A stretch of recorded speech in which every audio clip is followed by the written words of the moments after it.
A Chinese woman in a torn wedding dress stands alone in a Wyoming blizzard, abandoned at the altar and hunted by a town that wants her gone. But when she saves a dying ranch with nothing but her voice and her hands, the powerful men who destroyed her will learn that the quiet immigrant they underestimated is the one person they should have feared. This is her story of survival, betrayal, and impossible love on the American frontier. Stay until the end.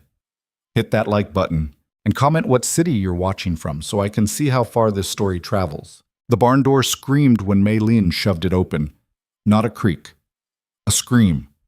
Metal against frozen wood, the sound of something that hadn't moved in years being forced to give. Her hands were numb inside the wet silk gloves. Ridiculous things, embroidered with phoenixes that were supposed to bring luck. The gloves were ruined now. Everything was ruined. She stumbled inside and the door swung shut behind her, cutting off the wind but not the cold. The barn smelled like rot and animal fear. Maylin stood there breathing hard, her wedding dress dragging through mud and horse shit. The train she'd spent 3 months sewing now black with filth. Outside, the Wyoming darkness pressed against the walls. No moon, no stars, just wind and the distant howl of something that might have been a wolf. Her suitcase hit the floor. The latch broke and it spilled open. 2 cotton dresses, her mother's jade comb, a book of poetry she couldn't read anymore because crying had made the ink run. That was everything she owned in America. Everything she had left after running from the hotel where Thomas Wheeler had promised to marry her 6 hours ago. Promised. Then vanished. She'd stood at that altar in her white dress, white for American weddings, white for Chinese funerals. She'd thought it was funny until it wasn't, and waited. The Methodist minister had cleared his throat. The gathered townspeople had whispered. Thomas's brother had gone to check the back room, then the street, then come back shaking his head. "He's gone," someone had finally said. "His horse is gone. His bags are gone." And then the whispers had started for real. "I heard he took money from her family. $200 in gold. That's what my husband said." Stupid Chinese girl, what did she think would happen? Maylin had stood there, feeling the eyes on her back like brands. She'd wanted to turn around and scream at them. Wanted to ask how she was supposed to know Thomas Wheeler was a liar, when he'd written such beautiful letters, when he'd met her in San Francisco with flowers, when he'd promised her a new life after her father died, and left her alone in a country that didn't want her. But she hadn't screamed. She'd just gathered up her dress and walked out of that church with her head up and kept walking until the town disappeared behind her and her feet were bleeding inside her silk shoes and she couldn't feel her hands anymore. Now she was here, wherever here was. The barn was huge and falling apart. Moonlight leaked through gaps in the roof, making pale stripes across the dirt floor. There were stalls along both walls, most of them empty. At the far end, something moved. Maylin went still. The movement came again. Not aggressive. Weak. She heard a wet, rattling breath. She should leave. Should find somewhere else. Somewhere safe. But her feet were moving before her brain caught up, carrying her toward that sound because she recognized it. That was the sound of dying. The horse was in the last stall, lying on its side in soiled straw. A mare, brown with white socks, her ribcage heaving with each breath, foam crusted around her mouth. Her eyes rolled white when Maylin approached. "Shh," Maylin whispered.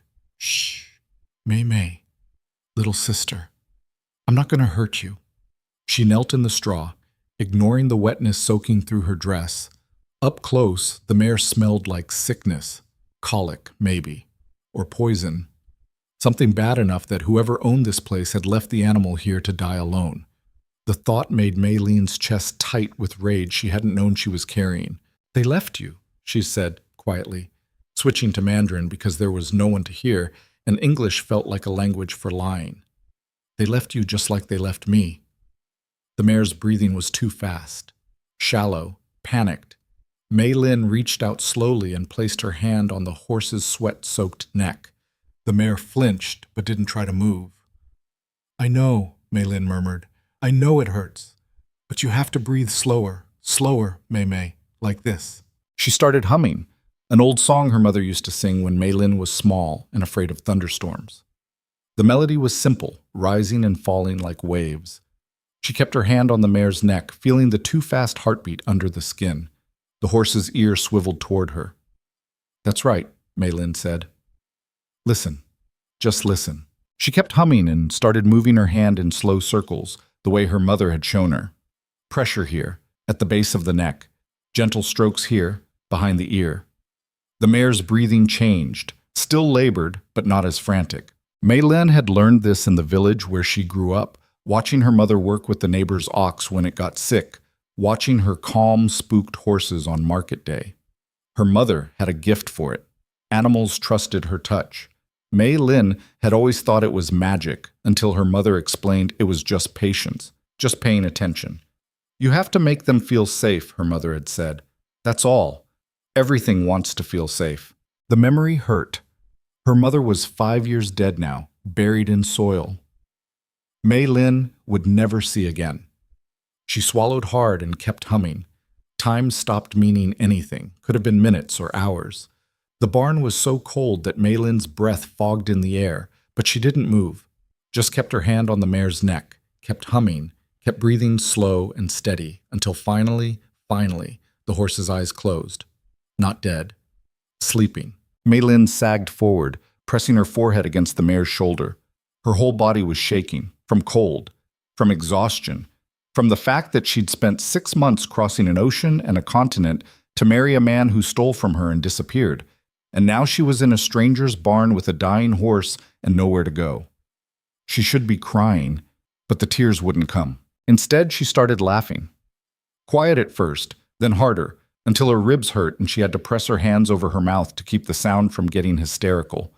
Because this was her life now. This was what it had come to. Maylin Zhao, daughter of a scholar, hiding in a barn in her ruined wedding dress, laughing like a madwoman while an American horse died 6 feet away. The laughter died in her throat when she heard the other sound. It was coming from the opposite end of the barn, quieter than the mare, but just as desperate. A high, thin wheeze that made her skin crawl. Maylin stood slowly. Her legs were stiff from kneeling. She walked toward the sound, past empty stalls and broken equipment, until she found them. Cows. 3 of them penned in a corner stall. They were lying down, their sides heaving with the same labored breathing as the mare. One of them had foam coming from her mouth. Another was shaking. No, Maylin said out loud. No, no, no. This wasn't coincidence. This wasn't bad luck. Someone had poisoned these animals. She spun around, suddenly certain she wasn't alone, that whoever had done this was still here, watching her. But the barn was silent except for the wind and the sick animals and her own harsh breathing. She turned back to the cows. 3 of them, all dying. She didn't know how to help cows. Horses, yes. Her mother had taught her about horses. But cattle were different, bigger, heavier. Their stomachs worked differently.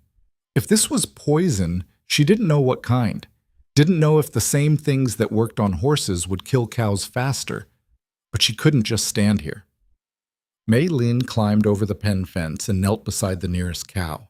It was a young one, brown and white, with long eyelashes and gentle eyes that watched her approach.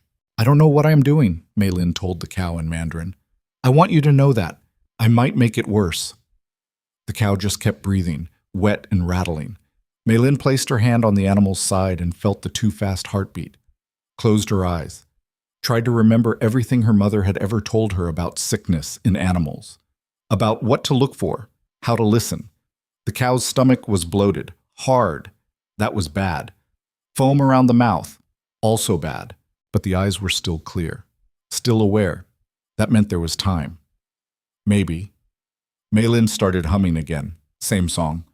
She moved her hands over the cow's stomach, applying gentle pressure, trying to feel what was wrong. The animal tensed under her touch, then gradually relaxed. She worked through the night. She didn't plan to, didn't decide. It just happened. 1 cow became 2, became 3, and then she was back with the mare, checking her breathing, and then back to the cows. Her hands moved without thinking. Pressure here. Gentle strokes there. Humming when the animals got agitated. Talking to them in quiet Mandarin. Telling them stories about her village, about her mother, about the ocean crossing when she'd been so seasick she wanted to die. I know how you feel, she told one of the cows. I wanted to die too, but I didn't, and you won't either. She didn't know if that was true, didn't know if any of them would survive, but saying it out loud made it feel more possible. The barn gradually filled with gray light. Dawn. Maylin looked down at herself and almost laughed again. Her wedding dress was black with mud and manure. Her hair had come completely undone from its careful updo. Her hands were filthy. She looked like a ghost, or a madwoman, or both. The mare was still sleeping. Her breathing had evened out. The cows were quiet too, no longer thrashing. One of them was even chewing cud, which seemed like a good sign. Maylin sat back against the stall wall and closed her eyes. Just for a minute, just to rest. She woke to the sound of shouting. "Told you we should have checked last night." "How was I supposed to know? You said they were fine yesterday." "Well, they're not fine now, are they? Jesus Christ, if we lose these cattle—" Maylin's eyes snapped open. Morning light was streaming through the barn roof. She was still on the floor, her dress hiked up around her knees, her hair everywhere. The voices were getting closer. She scrambled to her feet just as 3 men rounded the corner. They all stopped dead. The man in front was tall and broad-shouldered, wearing a heavy sheepskin coat and a hat that shadowed his face. The 2 behind him were younger, ranch hands from the look of them, both staring at Maylin like she'd appeared out of thin air, which, from their perspective, she probably had. "Who the hell are you?" the tall man said. His voice was rough. Western, the kind of voice that didn't expect to be questioned. Maylin lifted her chin. "My name is Maylin Zhao." "That's not what I asked." He took a step forward. "I asked who you are and what you're doing in my barn." His barn. So this was the owner, the one who'd left his animals to die. The anger came back, hot and sharp. "I'm the person who spent all night keeping your animals alive," Maylin said. Her English felt clumsy in her mouth, but she pushed through it. "While you were sleeping." The man's eyes narrowed. He looked past her to the cows in the pen, then to the mare in the far stall. "What did you do to them?" "I helped them." "Help them how?" Maylin stopped. How did she explain? "I calmed them, kept them breathing. They were poisoned, I think. Something they ate." "Poisoned." The man's voice went flat. Dangerous. "You think someone poisoned my cattle?" "I don't think. I know. Look at them. Foam around the mouth, bloated stomachs. That's not sickness. That's poison." One of the ranch hands made a noise. "Boss, she might be right. We found some loco weed near the south pasture yesterday." "I know what I found," the man said, not looking away from Maylin. "I want to know who she is and why she's in my barn wearing a goddamn wedding dress." Maylin's face burned. She wanted to explain. Wanted to tell him about Thomas Wheeler and the wedding that wasn't and the long walk through the darkness. But the words stuck in her throat because what was the point? He'd already decided she was crazy or dangerous or both. "I needed shelter," she said instead. "The door was open. I came inside and decided to play nursemaid to my livestock. I decided not to let them die alone." The words came out sharper than she'd intended. The man's jaw tightened. "Sam," he said to one of the ranch hands, "go get the sheriff." "Wait," Maylin started. "No." The man cut her off. "You don't get to wait. You're trespassing. You could have poisoned these animals yourself for all I know." I don't care." He turned to the other ranch hand. "Watch her. Make sure she doesn't run." Then he walked past Maylin to check on the cows himself, dismissing her like she was nothing. Maylin stood there shaking, not from fear, from rage, from exhaustion, from the unfairness of it all. She'd spent the whole night saving his animals, and now he was calling the sheriff on her like she was a criminal. Maybe she should run. The ranch hand watching her looked young and uncertain. She could probably slip past him, grab her broken suitcase, disappear before the sheriff arrived. But where would she go? She had no money, no friends, no family. Thomas Wheeler had made sure of that when he took everything. So she stood there while the tall man examined his cows, running his hands over them the way Maylin had done. His touch was careful, practiced. He knew animals. She could see it in the way he moved. After a long minute, he straightened up. "They're better," he said, and he sounded surprised. "I don't know how, but they're better." "I told you," Maylin started. "I heard what you told me." He turned to face her. "Now tell me the truth. What did you give them?" "Nothing. I didn't have anything to give them." "Then how?" "I just touched them." Maylin lifted her hands still dirty from the night's work. I kept them calm, that's all. The man stared at her like she was speaking a foreign language, which, technically, she was. His face was hard to read under the shadow of his hat, all sharp angles and suspicion. That's not possible, he said finally. Then they should be dead. Maylin gestured to the cows. But they're not. So maybe you're wrong about what's possible. One of the ranch hands made a choking sound that might have been a laugh. The tall man shot him a look that could have melted iron. What's your name? He asked Maylin. I told you. Maylin Zhao. Where are you from? Originally, Guangdong Province, more recently San Francisco. And the wedding dress? Maylin looked down at the ruined silk. I was supposed to get married yesterday. Supposed to? He didn't show up. The words tasted like ash. Took my family's money and disappeared. Silence. The tall man studied her face like he was trying to decide if she was lying. You're the Chinese bride, he said finally. The one Wheeler brought up from San Francisco. It wasn't a question. Maylin didn't answer. Heard about that, the man continued. Whole town's talking about it. Some people saying you deserved it. Others saying Wheeler's a bastard who should hang. And what do you say? I say I don't give a damn about other people's business. He took off his hat and ran a hand through dark hair. His face was weathered, probably 40 or so, with the kind of lines that came from squinting into sun and wind. But if you saved my animals, then I owe you. You don't owe me anything. Yeah, I do. He put his hat back on. Name's Caleb Mercer. This is my ranch, my barn, my cattle, and my mare that looks better this morning than she has in 3 days, which I'm told is because of you. Maylin didn't know what to say to that. She'd expected him to throw her out, call her a liar, maybe hit her. That's what men did when they were angry and didn't have another target. But Caleb Mercer just stood there looking tired. You got somewhere to go? He asked. No. Family? Friends? No. He nodded slowly. You know anything about ranching? I know about animals. That's not the same thing. I know. Maylin met his eyes. But I'm a fast learner. Caleb looked at her for a long moment, then at the cows, then back at her. You can stay, he said. Work for your keep. Food and a bed in the spare room at the main house. No pay until I know you're worth keeping. Behind him, both ranch hands looked shocked. Maylin felt shocked too.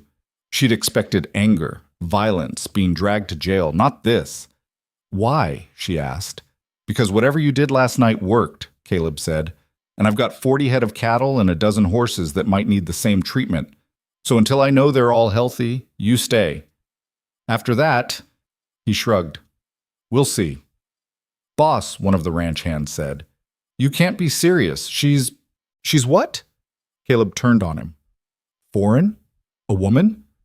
What exactly is the problem, Sam? Sam's face went red. That's not... I didn't mean... Then shut up. Caleb looked back at Maylin. You want the job or not? Maylin thought about her options. A jail cell, the street, another freezing night with nowhere to go, or this, a chance, however temporary. Yes, she said. I want the job. Good. Caleb gestured to the younger ranch hand. Charlie, show Miss Zhao to the house. Get her cleaned up and fed. She starts work this afternoon. Then he walked away, leaving Maylin standing in her ruined wedding dress, wondering what she'd just agreed to. Charlie turned out to be 18 and terrified of her. He kept a 6-foot distance while leading her across the ranch yard, like she might bite or explode. Mr. Mercer don't usually take in strangers, he said when they were halfway to the house. Just so you know. I noticed. Especially not... He stopped. Especially not Chinese women? Charlie's ears went red. I wasn't going to say that. But you thought it. I thought... He swallowed.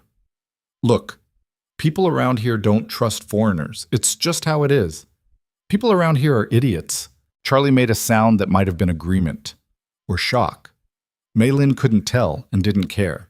She was too busy trying to stay upright. Now that the crisis was over, exhaustion was hitting her like a physical blow. Her legs felt like water. Her hands wouldn't stop shaking. The ranch house was smaller than she'd expected. Single story, built from rough timber, with a covered porch and a crooked chimney. It looked like it had been built by someone who cared more about function than appearance. Charlie showed her to a room at the back. It was tiny. Just a narrow bed, a washstand, and a wooden chair. But it was clean and warm, and more than Maylin had hoped for. "Bathroom's down the hall," Charlie said. "I'll bring you some clean clothes. They won't fit, but they're better than—" He gestured vaguely at her dress. "Thank you." He nodded and left, closing the door carefully behind him like he was afraid of making too much noise. Maylin stood in the center of the room and tried to process what had just happened. She'd spent the night in a barn, saved dying animals, met the man who owned them, and somehow, impossibly, ended up with a job. It felt like a dream. Or a trap. She sat down on the bed and it let out a squeak of protest. The mattress was thin but softer than the barn floor. She should get up, should wash her face, change her clothes, try to look presentable. But her body wasn't cooperating. She lay back and closed her eyes. Just for a minute. When she woke, the sun was high and someone had left a stack of clothes on the chair. Men's clothes. A work shirt, canvas pants, suspenders. They smelled like soap and sunshine. Maylin changed slowly, her muscles protesting every movement. The shirt was too big. The pants were too long. She had to roll up both. When she looked at herself in the small mirror above the washstand, she barely recognized the woman staring back. Hair wild, face smudged with dirt, wearing a dead man's clothes. She looked like someone who'd lost everything, which was accurate. Maylin washed her face and hands, then tried to do something with her hair. It was a losing battle. She settled for braiding it into a single plait down her back. Good enough. She found her way to the kitchen by following the smell of coffee. The room was large and practical, with a wood-burning stove, rough-hewn table, and shelves lined with mismatched dishes. A woman was standing at the stove, stirring something in a large pot. She turned when Maylin entered. She was older, maybe 60, with iron gray hair and a face that had seen too much sun. "You're the one who fixed the animals," the woman said. It wasn't a question. "I helped them. I don't know if I fixed them." "They're alive. That's fixed enough." The woman ladled soup into a bowl and set it on the table. "Sit. Eat. You look like you're about to fall over." Maylin sat. The soup was beef and barley, rich and hot. Her stomach cramped at the first spoonful, but she kept eating. "I'm Margaret," the woman said. "I cook and clean for Mr. Mercer, have for 15 years. "Maylin, I know who you are. Whole county knows by now." Margaret poured coffee into a tin cup. "Thomas Wheeler's runaway bride, the Chinese girl who got left at the altar." Maylin's hand tightened on her spoon. "Is that what people are calling me?" "Among other things." Margaret sat down across from her. "You want my advice?" "Not really. I'll give it anyway. Don't trust anyone here, especially not the men in town. They'll smile at your face and spit at your back." "What about Caleb Mercer?" Margaret's expression shifted, became guarded. "Mr. Mercer is a fair man, but he's got his own troubles. Don't expect him to protect you from the world." "I'm not expecting anything from anyone." "Good. Keep it that way." Margaret stood and went back to the stove. "Caleb wants you in the south pasture this afternoon. Charlie'll show you the way. Wear a coat. It's colder than it looks." Maylin finished her soup in silence. The food settled heavy in her stomach, making her drowsy again. But she didn't have time to rest. She had work to do. She found Charlie waiting outside, holding 2 horses. One was a solid-looking bay. The other was the mare from the barn. "This is Rosie," Charlie said, nodding at the mare. "She's the one you helped last night. Mr. Mercer thought you should ride her." Maylin approached slowly. Rosie's ears swiveled forward. The horse looked better than she had in the darkness, coat brushed, eyes clear.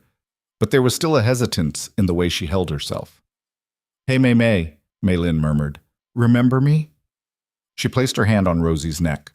The mare leaned into the touch. Charlie looked impressed despite himself. "She don't usually take to strangers." "Maybe she knows I'm not a stranger." Maylin swung up into the saddle. Her legs screamed in protest, but she ignored them. "Where are we going?" "South pasture. Some of the cattle are acting strange. Boss wants you to look at them." They rode in silence. The ranch was bigger than Maylin had realized, stretching out in all directions under a sky so blue it hurt to look at. Mountains rose in the distance, their peaks white with snow. It was beautiful in a harsh, unforgiving way, like everything else in this place. The cattle were clustered near a creek, about 20 of them. Charlie was right. Something was wrong. They were restless, bunching together and breaking apart, their movements jerky. Caleb was already there, sitting on a black horse that looked like it could kick down walls. He watched Maylin approach with an unreadable expression. "What do you see?" he asked. Maylin dismounted and walked toward the cattle slowly. They shifted away from her but didn't stampede. She studied their movements, their breathing, the way they held their heads.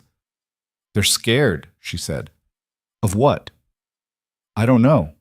But something has them spooked." Caleb's jaw tightened. "Could be predators. We had a mountain lion last spring." "This doesn't feel like predators." Maylin moved closer. One of the cows, a big spotted one, turned to face her. Its eyes were wide, the whites showing. "This feels like poison again." "That's not possible. I checked this whole pasture yesterday." "Then someone came after you." The words hung in the air. Caleb's expression went cold. "You're saying someone's deliberately poisoning my cattle." "I'm saying it's happened twice in 2 days. That's not coincidence." "You don't know that." "No," Maylin agreed. "But you do." Their eyes met. Something passed between them. An understanding. An acknowledgement. Caleb looked away first. "Can you help them?" "Maybe.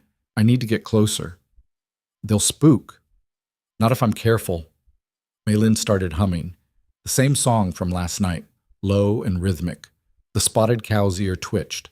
Maylin took a step forward, then another. The cow didn't move. Behind her, she heard Charlie whisper something to Caleb. She ignored them both and kept walking, kept humming. When she was close enough to touch, she reached out slowly and placed her hand on the cow's shoulder. The animal's muscles were rigid, trembling. "I know," Maylin said quietly in Mandarin. "I know you're scared, but you're going to be okay. I promise." She started doing what she'd done in the barn. Gentle pressure, slow circles, finding the tight spots and easing them. The cow's breathing slowed. Other cattle started moving closer, curious. Maylin worked through the herd. Some animals let her touch them. Others shied away.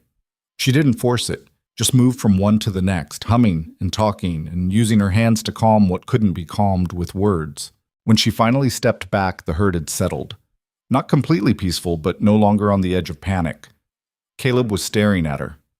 "That's not normal," he said. "I know. How did you learn to do that?" "My mother."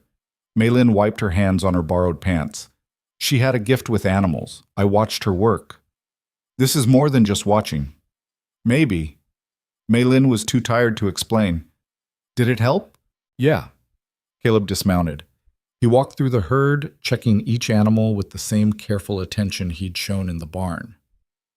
"Yeah, it helped." He stopped in front of Maylin. Up close, she could see the exhaustion in his face, the lines around his eyes. He looked like someone who hadn't slept well in years. "If you're right about the poisoning," he said quietly, "then someone's trying to destroy me." "Do you have enemies?"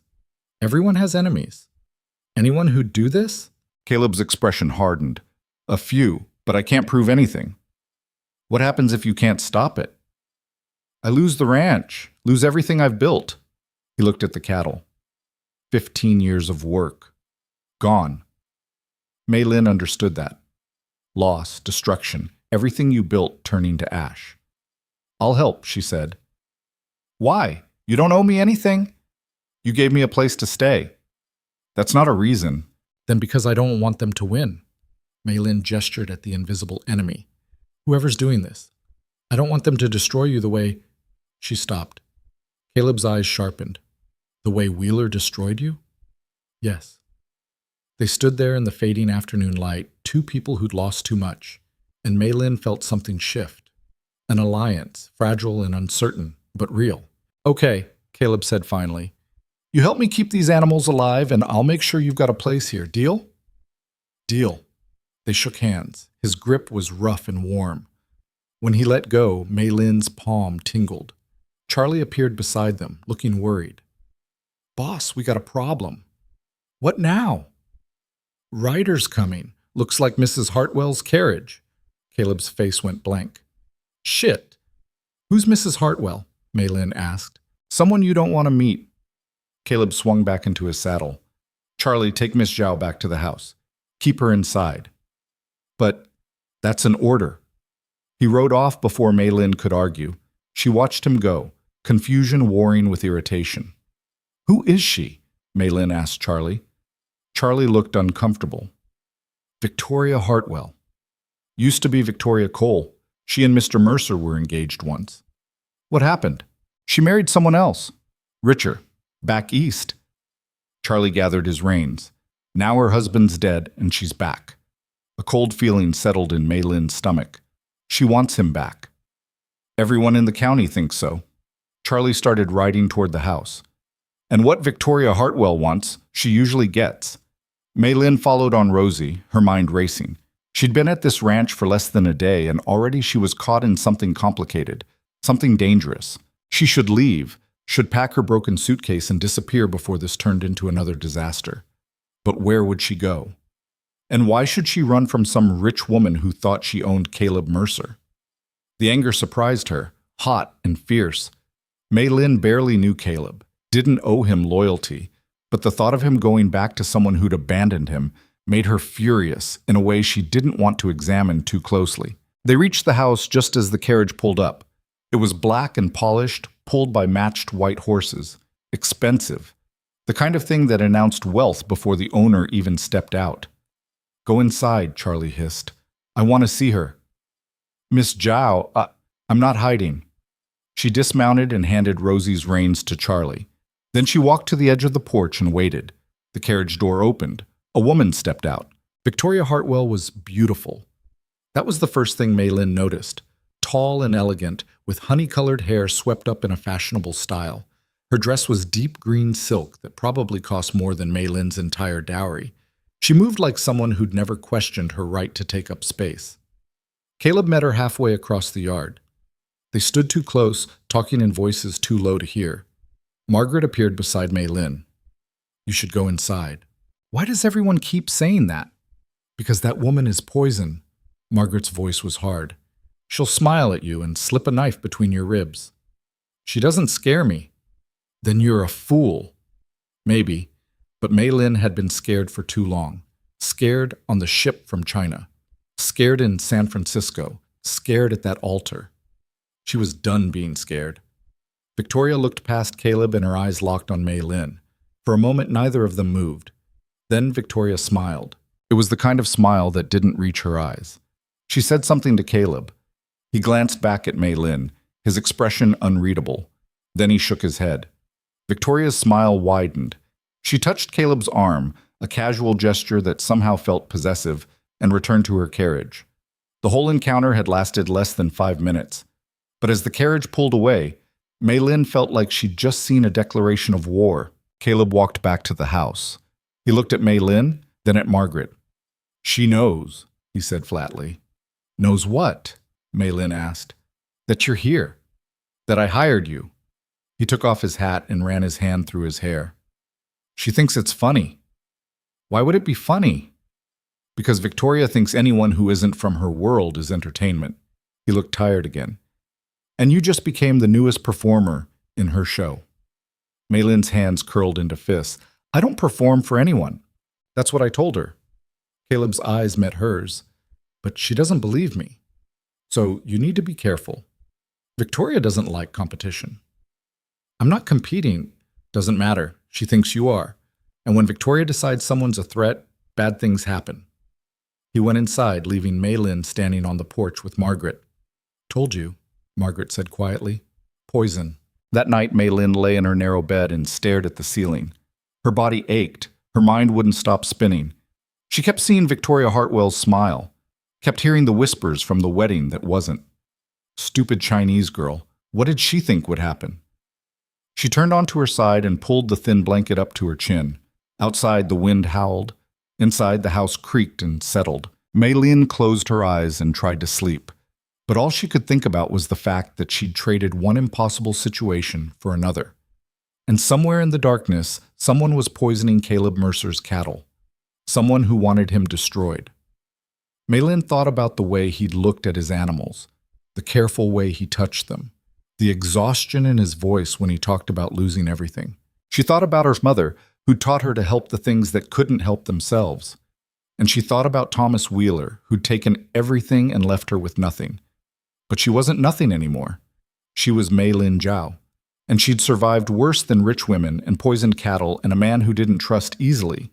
She'd survived this too, even if it killed her. The poisoning didn't stop. 3 days after Maylin arrived, 2 more cattle went down in the east pasture. A week after that, 4 horses developed colic overnight. Each time, Maylin was there before dawn, her hands moving over sick animals while the ranch hands watched with expressions that ranged from awe to suspicion. "It's witchcraft," she heard one of them mutter. "Ain't natural what she does." "Shut your mouth, Davis," Charlie said. "She's helping." "That's what I'm afraid of." Maylin ignored them. She was too busy trying to keep Caleb's ranch from falling apart. The work was brutal. She spent her days in the pastures, checking every animal, looking for signs of tampering. Her nights were devoted to the sick ones, sitting with them for hours while humming songs her mother had taught her, applying pressure to the right spots, coaxing them back from the edge. Margaret brought her food. She was too tired to eat. Charlie started leaving coffee by the barn door without being asked, and Caleb watched her with an expression she couldn't read, like he was trying to solve a puzzle that didn't make sense. "You don't have to do this," he said one morning, finding her asleep in the hay next to a recovering calf. Maylin sat up, blinking. Her back screamed. "Do what?" "Work yourself to death." He crouched beside her. "You look like hell." "Thank you. That's very kind." "I'm serious. When's the last time you slept more than 2 hours?" Maylin couldn't remember. "I'm fine." "You're not fine. You're—" He stopped, looked away. "You're going to make yourself sick. Your animals need help. They're not worth dying for." "Yes, they are." Maylin stood, brushing hay from her borrowed clothes. "They didn't ask for this. They're just caught in someone else's war." Caleb's jaw tightened. He knew she was right. They both knew. The attacks were deliberate, calculated. Someone was systematically poisoning his livestock in ways designed to avoid detection. Loco weeds scattered near water sources. Moldy grain mixed into feed. Once, Maylin found oleander leaves shoved into a hay bale. "Whoever's doing this knows ranching," she told Caleb. "They know exactly how to make it look like accidents. Narrows it down to about half the county. Who benefits if you fail? A lot of people." Caleb leaned against the fence. "I own the best water rights in the valley. If I go under, those rights go up for auction. Who wants them most?" "James Pritchard. He owns the ranch north of here. Been trying to buy me out for 5 years. Maylin filed the name away. "Anyone else?" "The railroad's been sniffing around. They want to run a line through here." He rubbed his face. "And then there's the town council. They think I'm sitting on land that should be developed. So everyone wants you gone." "Pretty much." They stood in silence. The morning sun was turning the mountains gold. It would have been beautiful if Maylin wasn't so angry. "We'll find them," she said. "Maybe. Maybe not." Caleb pushed off the fence. "Either way, I appreciate what you're doing." It was the closest he'd come to thanking her. Maylin nodded and went back to checking the animals, ignoring the way her chest felt tight. The ranch hands were another problem entirely. Most of them tolerated her presence because Caleb had made it clear she was staying. But tolerance wasn't acceptance. They didn't eat with her, didn't speak to her unless necessary. When she walked past, conversation stopped. Only Charlie treated her like a human being. "They'll come around," he said one afternoon while they were mending fence. "Will they?" "Sure. Once they see you're not going anywhere." "And if I am going somewhere?" Charlie looked uncomfortable. "Are you?" Maylin didn't answer. She didn't know. Every day she told herself this was temporary, just until Caleb's animals were healthy, just until she saved enough money to leave. But she wasn't being paid, and she had nowhere to go. So she stayed. And the ranch hands kept watching her like she was something dangerous. The worst was Sam, the older hand who'd wanted to fetch the sheriff that first morning. He had a face like dried leather and eyes that tracked Maylin's movements with open hostility. "You don't belong here to," he told her one day, blocking her path to the barn. "Mr. Mercer says I do." "Mr. Mercer's making a mistake." Sam stepped closer. He smelled like tobacco and sweat. "You're bad luck. Everyone knows it." Everyone's wrong. That why your bridegroom ran? Because everyone's wrong about you? The words hit like a fist. Maylin's hands curled into fists, but she kept her voice steady. Get out of my way. Or what? You'll put a curse on me? I don't need curses. You're already cursed with stupidity. Sam's face went purple. He grabbed her arm, fingers digging in hard enough to bruise. You little... Let her go. Caleb's voice cut across the yard like a whip. Sam dropped Maylin's arm and stepped back, but his expression stayed ugly. She insulted me, Sam said, and you put your hands on her. Which one of those things do you think I care about more? Caleb walked over slowly. Touch her again, and you're done here. Understand? Sam's jaw worked. Yes, boss. Good. Now get back to work. Sam left, shooting Maylin a look that promised retribution. She stood there shaking, hating herself for it. You okay? Caleb asked quietly. Fine. He hurt you? I've been hurt worse.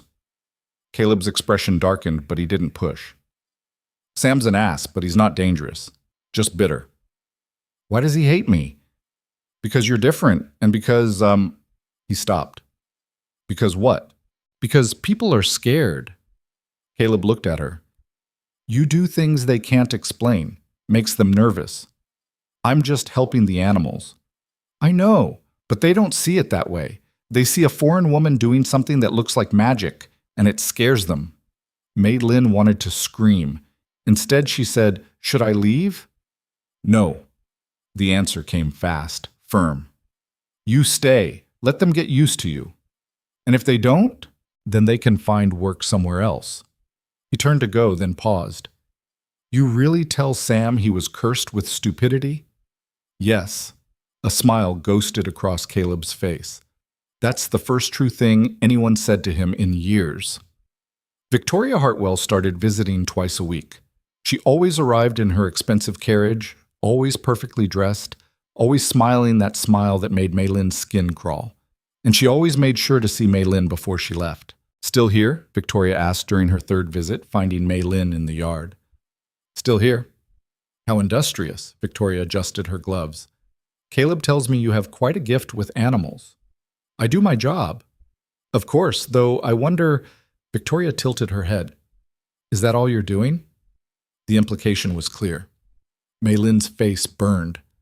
I don't know what you mean. Don't you? A woman alone on a ranch with a widower? People do talk. Let them. Oh, I intend to. Victoria's smile sharpened.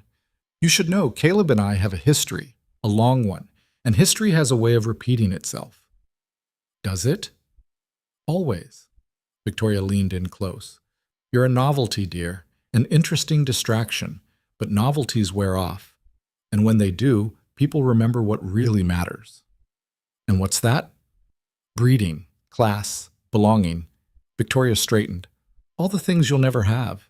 She walked away before Maylin could respond, leaving behind the scent of expensive perfume and quiet poison. Margaret found Maylin standing in the yard 10 minutes later, hands shaking. Don't listen to her, Margaret said. She's right, though. Isn't she? Maylin's voice came out rough. I don't belong here. None of us belong anywhere. We just find places that'll have us. Margaret handed her a cup of coffee. Drink this. You look like you need it.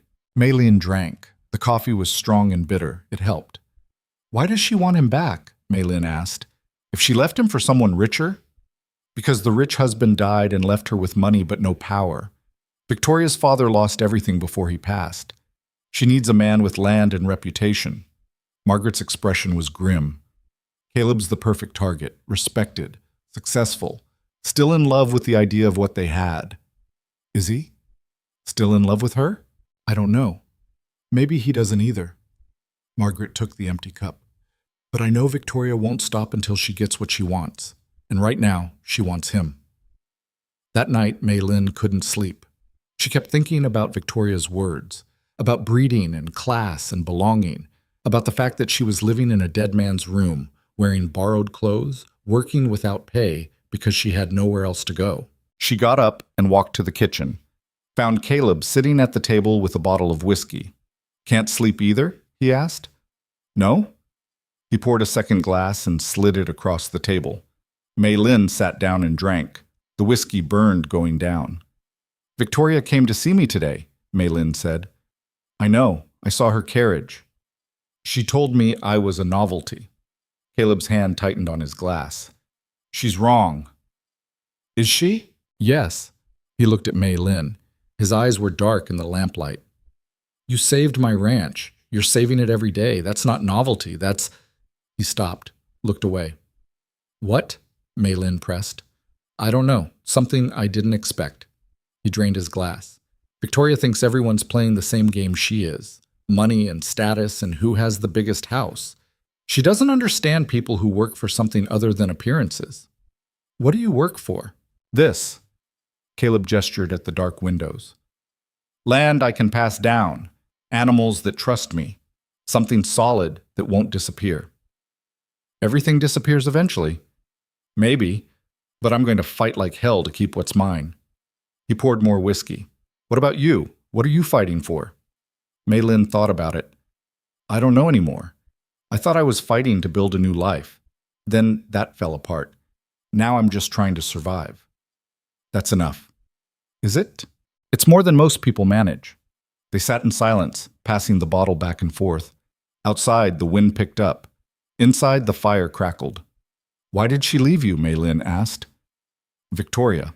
Caleb's expression went flat. Money. Her father was drowning in debt. She had two choices, marry me and work this ranch, or marry Edmund Hartwell and live in Boston with servants and parties. He laughed without humor. Guess which one she picked? Do you hate her for it? I did. For a long time. He studied the amber liquid in his glass. Now I just feel tired. She wants you back. I know. Will you take her? I don't know. He looked at Maylin. Does it matter to you? The question caught her off guard. Did it matter? It shouldn't. Caleb Mercer was her employer, nothing more. What he did with Victoria Hartwell was none of her business. But sitting here in the quiet kitchen, sharing whiskey and truths, it felt like more than that. No, Maylin lied. It doesn't matter.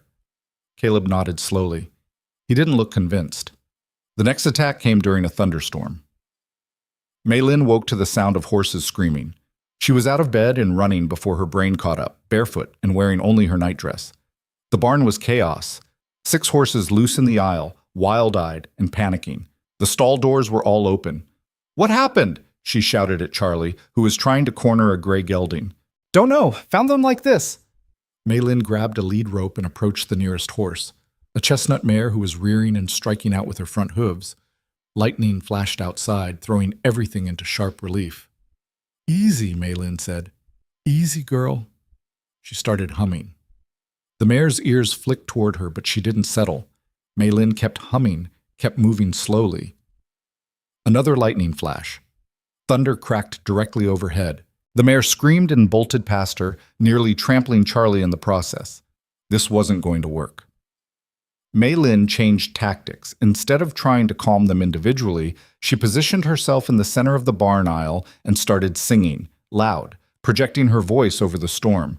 It was the same song she'd used on the stampeding cattle, the one her mother sang. The melody cut through the chaos like a blade. One by one, the horses stopped running. They turned to look at her, ears forward, nostrils flaring. Maylin kept singing, kept her hands loose at her sides, made herself the calmest thing in the barn.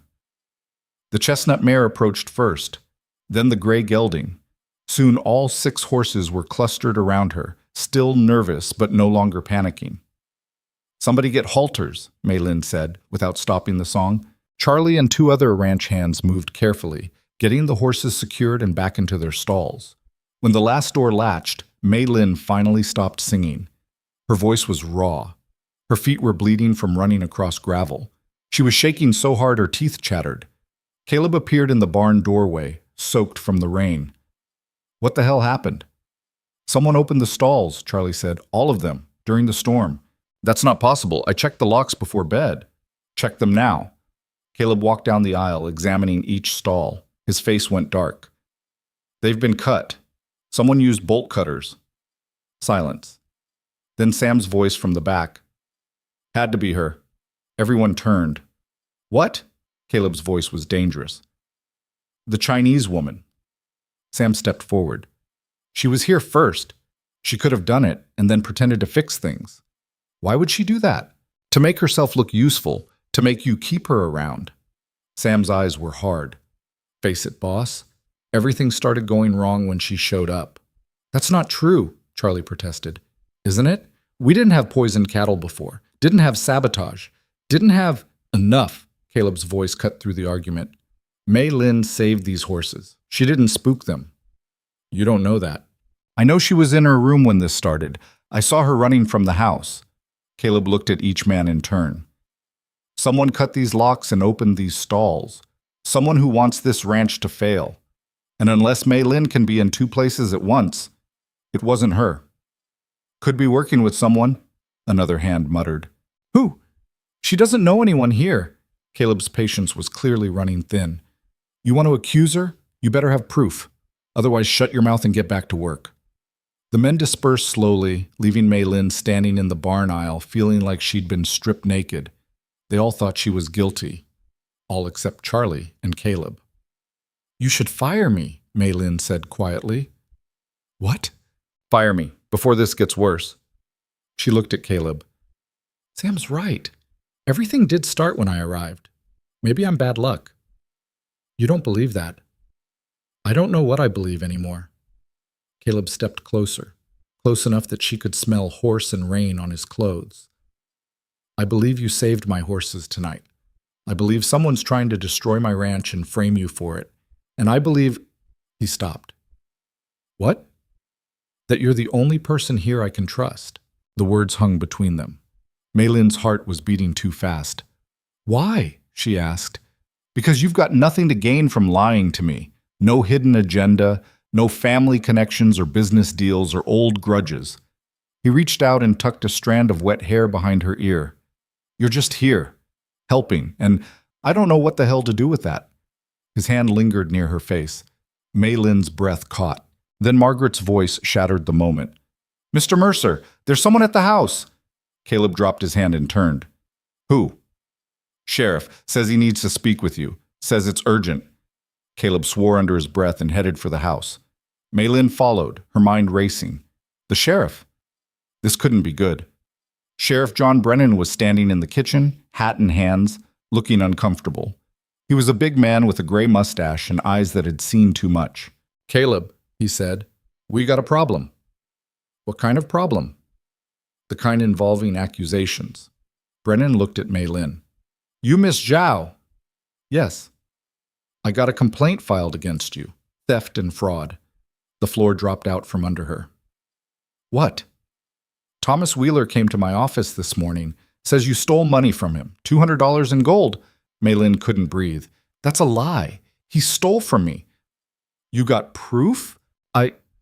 She stopped. No, she didn't have proof. The money had been in Thomas's name because women couldn't open accounts at most banks. Her family had sent it to him with the understanding he'd use it for their life together. Didn't think so, Brennan said. Wheeler's got witnesses saying you threatened him, saying you were angry about the wedding. Of course I was angry. He abandoned me. That's not a crime. Theft is. I didn't steal anything. Then you won't mind coming down to the station to answer some questions. You're arresting her? Caleb stepped between them. Not yet. Just want to talk. At midnight? During a storm? Caleb's voice was hard. This is harassment. This is the law. Wheeler filed a complaint. I have to investigate. Brennan looked genuinely sorry. I don't like it either, Caleb, but my hands are tied. She's not going anywhere without a lawyer. She ain't got a lawyer. Then she'll get one. Tomorrow. In daylight. When this isn't an ambush. Brennan sighed. Wheeler said you'd protect her. Said you were blinded by... He stopped. By what? Maylin asked. Doesn't matter. Say it, Caleb demanded. By her exotic appeal. Brennan's face was red. His words, not mine. Rage flooded through Maylin, so hot and fierce it made her dizzy. Thomas Wheeler was still trying to destroy her, still painting her as some conniving foreigner who'd seduced his money away. And people would believe him, because that's what they wanted to believe. I'll come to the station, she said. Tomorrow, but I'm not going anywhere tonight. Miss Zhao. She said tomorrow, Caleb said flatly. That good enough for you, John? Brennan looked between them, finally nodded. Tomorrow, noon. Don't make me come looking for you. After he left, Maylin sank into a chair. Her hands were shaking again. Everything was shaking. He's going to arrest me, she said. Not if we can help it, Caleb was pacing. We need evidence. Proof that Wheeler took your money. There is no proof. He was careful. There's always proof. Letters, telegrams, someone who saw something. Caleb, Maylin looked up at him. He planned this, all of it. The engagement, the wedding, taking the money. He probably had this accusation ready the moment he disappeared. Why? Why go through all that just to steal $200? Because I'm an easy target. Maylin's voice cracked. I'm foreign. I'm alone. No one will believe me over him. Caleb stopped pacing. I believe you. That won't be enough. Then we'll make it enough. He knelt in front of her chair. Listen to me. I've known Thomas Wheeler since we were kids. He's a liar and a cheat, and everyone in this valley knows it. They just don't care because he's one of them. And I'm not. No, but you're under my protection now. That means something. Does it? Your own ranch hands think I'm sabotaging you. My ranch hands are idiots. Caleb took her hands. I know you didn't steal from Wheeler. I know you're not poisoning my cattle, and I'm going to prove it. How? I don't know yet, but I will. His grip tightened. You trust me? Maylin looked into his eyes and saw something she hadn't seen in months. Certainty. Conviction. Someone who believed her without question. Yes, she said. I trust you. Morning came too fast. Maylin dressed carefully in the cleanest clothes she owned. Still borrowed, still too big, but better than showing up at the sheriff's office in rags. Margaret had tried to get her to eat breakfast, but the food stuck in her throat. Whatever happens, Margaret said, you come back here. Understand? This is your home now. Maylin nodded, not trusting her voice. Caleb drove her to town in the wagon. Neither of them spoke. What was there to say? They both knew how this would go. The sheriff would ask questions Maylin couldn't answer.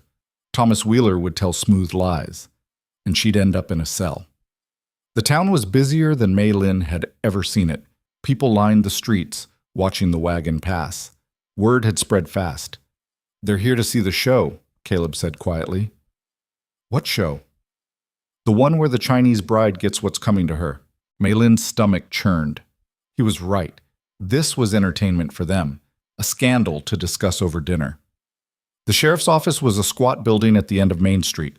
Thomas Wheeler was waiting outside, flanked by two men Maylin didn't recognize. She'd forgotten how handsome he was. Blonde hair, blue eyes, the kind of smile that made you want to trust him. Looking at him now made her physically ill. Maylin, Thomas said warmly, like they were old friends. I'm so glad you came. Go to hell! His smile didn't waver. I understand you're upset, but this doesn't have to be unpleasant. Just return the money, and we can forget this whole misunderstanding. I don't have your money, you have mine. That's not what my associates remember. He gestured to the two men. They were present when you became angry about the wedding arrangements, when you threatened to take what you were owed. Both men nodded. Liars. They were all liars. Caleb, Thomas said, finally acknowledging him. Didn't expect to see you here, though I suppose it makes sense. She's probably told you all sorts of stories about me. The only story I need is the one where you stole from her and ran. Is that what she said? Thomas's expression turned pitying. Poor thing. The shame must have driven her to fantasy. It's understandable, really. Being abandoned at the altar, having to work as a ranch hand. His eyes traveled over Maylin's borrowed clothes. Though I hear you're doing more than just working. The implication was clear. Maylin's face burned. Caleb moved fast. One moment he was beside the wagon. The next his fist was connecting with Thomas's jaw, sending him sprawling. Caleb, no! Maylin shouted. But Caleb was already hauling Thomas up by his collar. Say it again. I dare you. Assault, Thomas gasped. That's assault. You saw it. This to the growing crowd. Sheriff Brennan pushed between them. Enough, both of you. Inside. Now. The questioning took hours. Brennan asked the same things over and over. Where was the money? Who had it? Could Maylin prove Thomas gave her anything? Did she have documentation? No. No. No. No. This isn't getting us anywhere, Brennan said finally, because there's nothing to get. Thomas leaned back in his chair, the picture of wronged innocence. She's lying, John, trying to cover up her theft. And the wedding? Maylin demanded. Why would you abandon me if I was the thief? Because I discovered what you'd done, the missing money. I couldn't go through with marrying a criminal. That's a lie. Is it? Then why were you carrying your belongings when you left? Why did you run instead of staying to clear your name? Maylin opened her mouth, closed it, because he was right. From the outside, her actions looked guilty. She'd played right into his hands. I think we're done here, Brennan said. Miss Zhao, you're free to go for now, but don't leave town. You're not arresting her? Thomas stood. John, she admitted she can't account for the money. I'm not arresting anyone without more evidence, from either of you. Brennan looked tired. This is a civil matter. Take it to a lawyer. Outside, the crowd had doubled. Maylin walked to the wagon with her head up, refusing to show them how scared she was. Behind her, she heard Thomas talking to his associates, heard him say something that made them laugh. The sound followed her all the way back to the ranch. That night, Caleb found her in the barn with Rosie. We need to talk, he said. About what? How I'm going to jail? You're not going to jail. He sat down in the straw beside her. I've been asking around. Turns out Thomas has debts all over the county. Gambling, mostly. He owes money to some dangerous people. So? So that's motive. He needed cash fast. Your dowry was convenient. Maylin's chest tightened with hope. Can you prove it? Not yet, but I'm working on it. Caleb looked at her. I also heard something else. About Victoria. What about her? She and Thomas were seen together last week at her estate. The pieces clicked into place. They're working together. Looks like it. Victoria wants me back. Thomas wants you gone. They help each other. Everyone wins. Except us. Except us. Caleb's jaw was tight. But they made a mistake. They underestimated how much I hate being manipulated. What are you going to do? Whatever it takes. He stood and held out his hand. Come on. You look exhausted. Maylin let him pull her to her feet. His hand was warm and rough. When he didn't let go, she didn't pull away.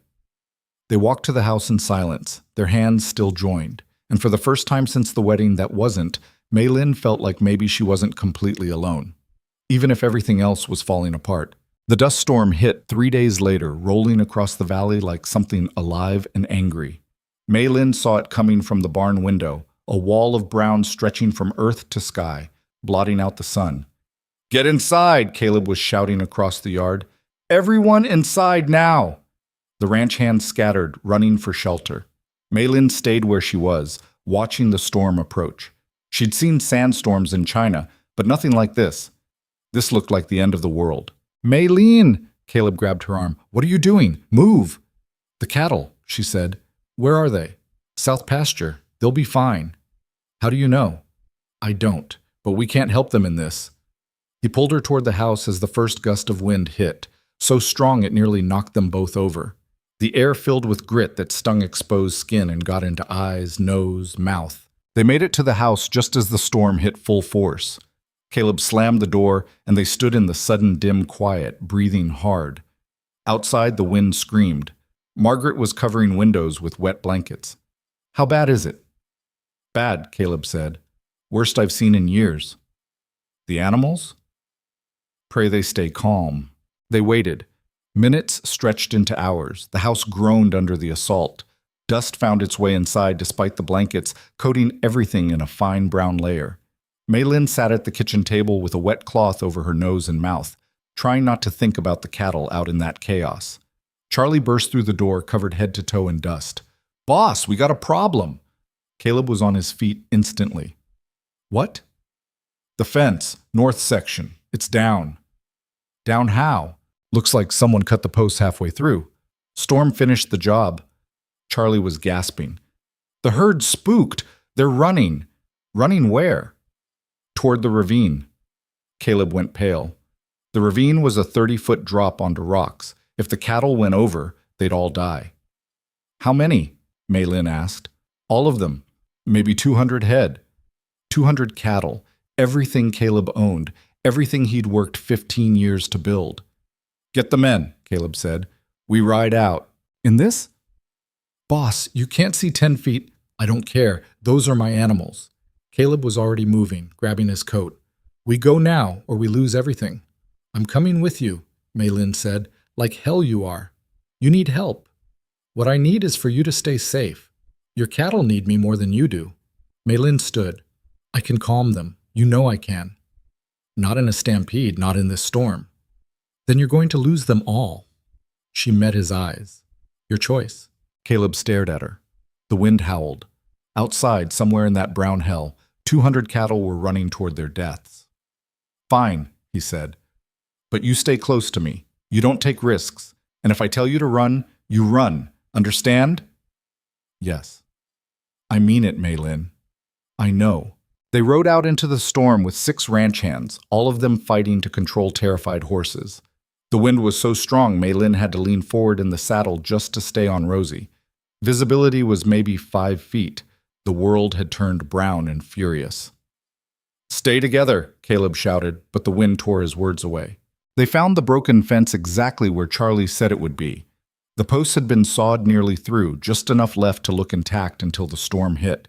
Deliberate sabotage. Whoever was doing this had planned for the weather. Beyond the fence, they could hear the cattle. The thunder of hooves, bellowing, the sound of animals in full panic.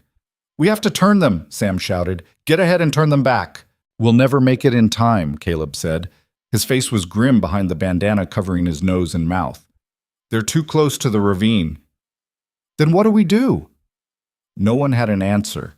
Maylin felt Rosie trembling beneath her, felt the mare's terror mixing with her own. 200 cattle running blind. There was no way to stop them, no way to save them, unless... I need to get in front of them, Maylin said. What? Caleb turned. In front. I need them to hear me. You can't? I can. Maylin gathered her reins. Rosie's fast. We can do it. Maylin, no. It's suicide. It's the only chance. She looked at him. You know I'm right. Caleb's jaw worked. She could see him calculating, the risk, the odds, the fact that she was probably going to die if she tried this. How long do you need? He asked finally. I don't know. Maybe a minute, maybe less. We'll give you 30 seconds. After that, I'm coming to get you whether you're done or not. Caleb. 30 seconds, Maylin. That's all you get. There was no time to argue. Maylin kicked Rosie forward, and the mare leaped into the storm. The world became wind and dust and the pounding of her own heart. She couldn't see, couldn't breathe, just had to trust that Rosie knew where to go. The sound of the stampede grew louder, closer, a wall of noise that vibrated through the ground. Maylin leaned low over Rosie's neck and let the mare run. They burst out of this worst of the dust into a pocket of clearer air.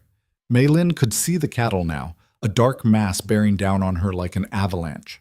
They were maybe 50 yards from the ravine, maybe less. She had seconds. Maylin pulled Rosie around so they were facing the herd. The mare danced sideways, wanting to run, every instinct screaming to get away from the oncoming wall of flesh and horn. Easy, girl, Maylin said. Trust me. Then she started singing. The same song. Her mother's song. But louder now, projecting her voice over the wind and chaos. She sang with everything she had, putting every ounce of desperation and hope into the melody. The lead cattle were 20 yards away. 15. 10. Still singing, Maylin began to ride forward, slow, steady, directly into the stampede. This was insane. This was suicide. But she kept singing and kept riding and prayed that what had worked before would work now. The lead steer's eyes were rolling white. It was a massive animal, probably 1,200 pounds of muscle and terror. It should have trampled her, should have run right through her and Rosie both. Instead, its head turned, its ears swiveled forward. Maylin sang louder. The steer slowed, not much, just a fraction, but enough that the cattle behind it slowed too. The stampede was still moving, still dangerous, but no longer a mindless wall of destruction. Maylin kept singing and started riding parallel to the herd, leading them away from the ravine, away from death. The cattle followed. Some broke off, confused and still panicking, but most stayed with her, following the sound of her voice through the storm. She had no idea if this was working, no idea how close they were to the edge. The dust was so thick she couldn't see the ground, but she kept singing and kept riding and trusted Rosie to find safe footing. Then Caleb was beside her, his horse matching Rosie's pace. "The ravine's behind us," he shouted. "You did it!" Maylin's voice cracked. She kept singing anyway. The ranch hands appeared, flanking the herd, helping turn them. Slowly, painfully, the stampede became a managed movement. The cattle were still frightened, still confused, but no longer running to their deaths. By the time Maylin's voice gave out completely, the herd was in a wide circle, milling, but not stampeding. She stopped singing, and the sudden silence was deafening even with the wind still howling. Her hands were shaking so hard she dropped the reins. Caleb caught them, caught her, kept her from falling as the adrenaline drained away and left her hollow. "You're insane," he said. "Completely insabotage." Maylin tried to laugh, but it came out like a sob. "Did it work?" "Yeah, it worked." His arm was around her waist, holding her steady in the saddle. "You just saved 200 cattle by riding into a stampede and singing at them. My mother's trick." "Your mother must have been terrifying." "She was." Maylin's throat felt like she'd swallowed broken glass. Every word hurt. "Is everyone okay?" "Everyone's alive. That's more than I expected." Caleb looked back at the ranch hands who were staring at Maylin like she'd sprouted wings. "Come on, let's get these animals somewhere safe before the storm gets worse." It took another 2 hours to move the herd to a protected valley and get them settled. By the time they made it back to the ranch, the storm was finally dying down. The world was still brown with dust, but at least they could see. Maylin slid off Rosie, and her legs gave out. She hit the ground hard, too exhausted to be embarrassed. "Someone help her," Caleb ordered, dismounting. But it was Sam who reached her first. The old ranch hand who'd hated her from day one stood there looking at her with something that might have been respect. "That was the bravest damn fool thing I ever saw," he said. "Or the stupidest," Maylin croaked. "Same thing sometimes." He held out his hand. "Need help getting up?" Maylin took it, let him pull her to her feet. Around them, the other ranch hands were nodding, murmuring agreement. Something had shifted. She could feel it. "You saved the boss's ranch," Sam said quietly. "Saved all our jobs. Don't think we'll forget that." Then he walked away, leaving Maylin standing in the dusty yard, feeling like maybe, finally, she'd earned her place here. Margaret met them at the door with hot water and clean towels. "You look like you lost a fight with the desert." "Feel like it too." Maylin's voice was barely a whisper. Her throat was raw from singing. "Can't talk?" "Not much." "Good. Then you can't argue when I tell you to get in that bath and stay there until you're human again." Margaret pointed down the hall. "Go. I'll bring you something for that throat." The bath was heaven. Maylin sank into the hot water and watched it turn brown with dust. Her whole body ached. Her hands had blisters from gripping the reins. Her legs felt like they'd been beaten with hammers. But the cattle were safe. The ranch was safe. She'd actually done it. Margaret brought her tea with honey and some kind of bitter herb that numbed her throat. "Drink all of it. Don't care if it tastes like horse piss." "Does it?" "Probably." Margaret sat on the edge of the tub. "What you did today was either the bravest thing I've ever seen or proof you've got no survival instinct whatsoever." "Little of both." "I believe it." Margaret was quiet for a moment. "People are going to talk about what they saw. Let them." "You don't understand. You rode into a stampede and stopped it with your voice. That's not normal. Some folks are going to say it's witchcraft. Some folks are idiots." "True, but dangerous idiots." Margaret stood. "Just be careful. You've made some enemies in this valley, and now you've given them something to be scared of." After Margaret left, Maylin lay in the cooling water and thought about what she'd done. It had seemed so clear in the moment. The cattle needed help. She could help them. Simple. But Margaret was right. There was nothing simple about riding into a stampede, nothing normal about calming animals with a song. It was the kind of thing that made people nervous, the kind of thing that could get her run out of town. Or worse. She was getting out of the tub when someone knocked on the door. "It's me," Caleb said. You decent? Mostly. He came in anyway, keeping his eyes carefully on her face while she wrapped herself in a robe. His hair was wet from his own bath, dark and falling across his forehead. How's your throat? He asked. Feels like I swallowed sand. That's because you basically did. He held out a small bottle. Whiskey. It'll help. Maylin took a sip and coughed. That's terrible. Yeah, but it works. He sat on the chair Margaret had vacated. We need to talk. About what? About what happened today. About whoever cut that fence. His expression was dark. This wasn't just sabotage. This was attempted murder. If those cattle had gone over the ravine, they would have died. And anyone who tried to stop them would have died too. You think they knew you'd try to save them? I know they did. Whoever's doing this knows me. Knows I'd rather die than lose my herd. He ran a hand through his wet hair. They're escalating, getting more desperate, because nothing else has worked. Exactly. The poison didn't destroy me. The accusations against you didn't drive you away, so now they're going for a killing blow. Maylin's stomach clenched. What do we do? We find out who it is before they try again. Caleb leaned forward, elbows on his knees. I've been thinking. The sabotage, the timing, the way it's all coordinated. This isn't one person. It's at least two, maybe more. Thomas and Victoria. Maybe. Probably. But I need proof. He looked at her. After what you did today, half the county is going to be talking about you. That might work in our favor. How? Victoria hates competition. If she thinks you're becoming important to me, she'll make a mistake. Get sloppy. You want to use me as bait. I want to smoke them out. Caleb's jaw was tight. But I'm not going to lie to you. It could be dangerous. If they think you're a real threat, they might try something direct. Like what happened to the cattle. Or worse. Maylin thought about it. About Thomas Wheeler and his smooth lies. About Victoria Hartwell and her poisonous smile. About the fact that they'd already tried to destroy her once and failed. I'm already in danger, she said. Might as well use it. You sure? No, but I'm tired of hiding. She took another sip of whiskey. What's the plan? Tomorrow, you and I are going to town together. We're going to be seen. Make it clear that I trust you, that you're important to the ranch. Caleb's expression was grim. Victoria won't be able to resist. She'll have to make a move. And when she does, we'll be ready. It sounded simple. It probably wouldn't be. The next morning, Maylin put on her cleanest borrowed clothes and braided her hair into a crown around her head. Margaret helped her with a shawl that covered the worst of the too big shirt. You look respectable, Margaret said. Almost. That's the nicest thing you've ever said to me. Don't get used to it. But Margaret was smiling. The ride to town was tense. Caleb drove the wagon with Maylin beside him on the bench seat. It was the most public position possible. Anyone looking would see them together. You nervous? Caleb asked.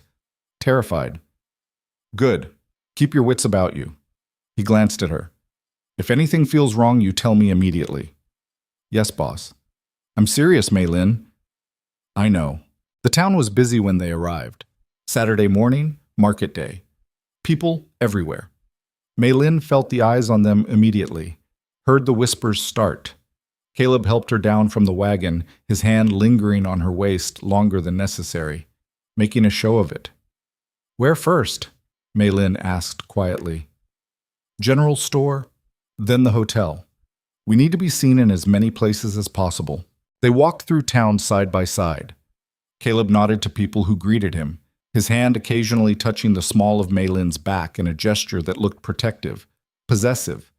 People stared, some with curiosity, some with hostility. Maylin kept her head up and her expression neutral. At the general store, Caleb made a point of asking her opinion on supplies, treated her like a partner in the ranch decisions. The store owner, a nervous man named Fletcher, watched the whole interaction with wide eyes. She really stopped that stampede?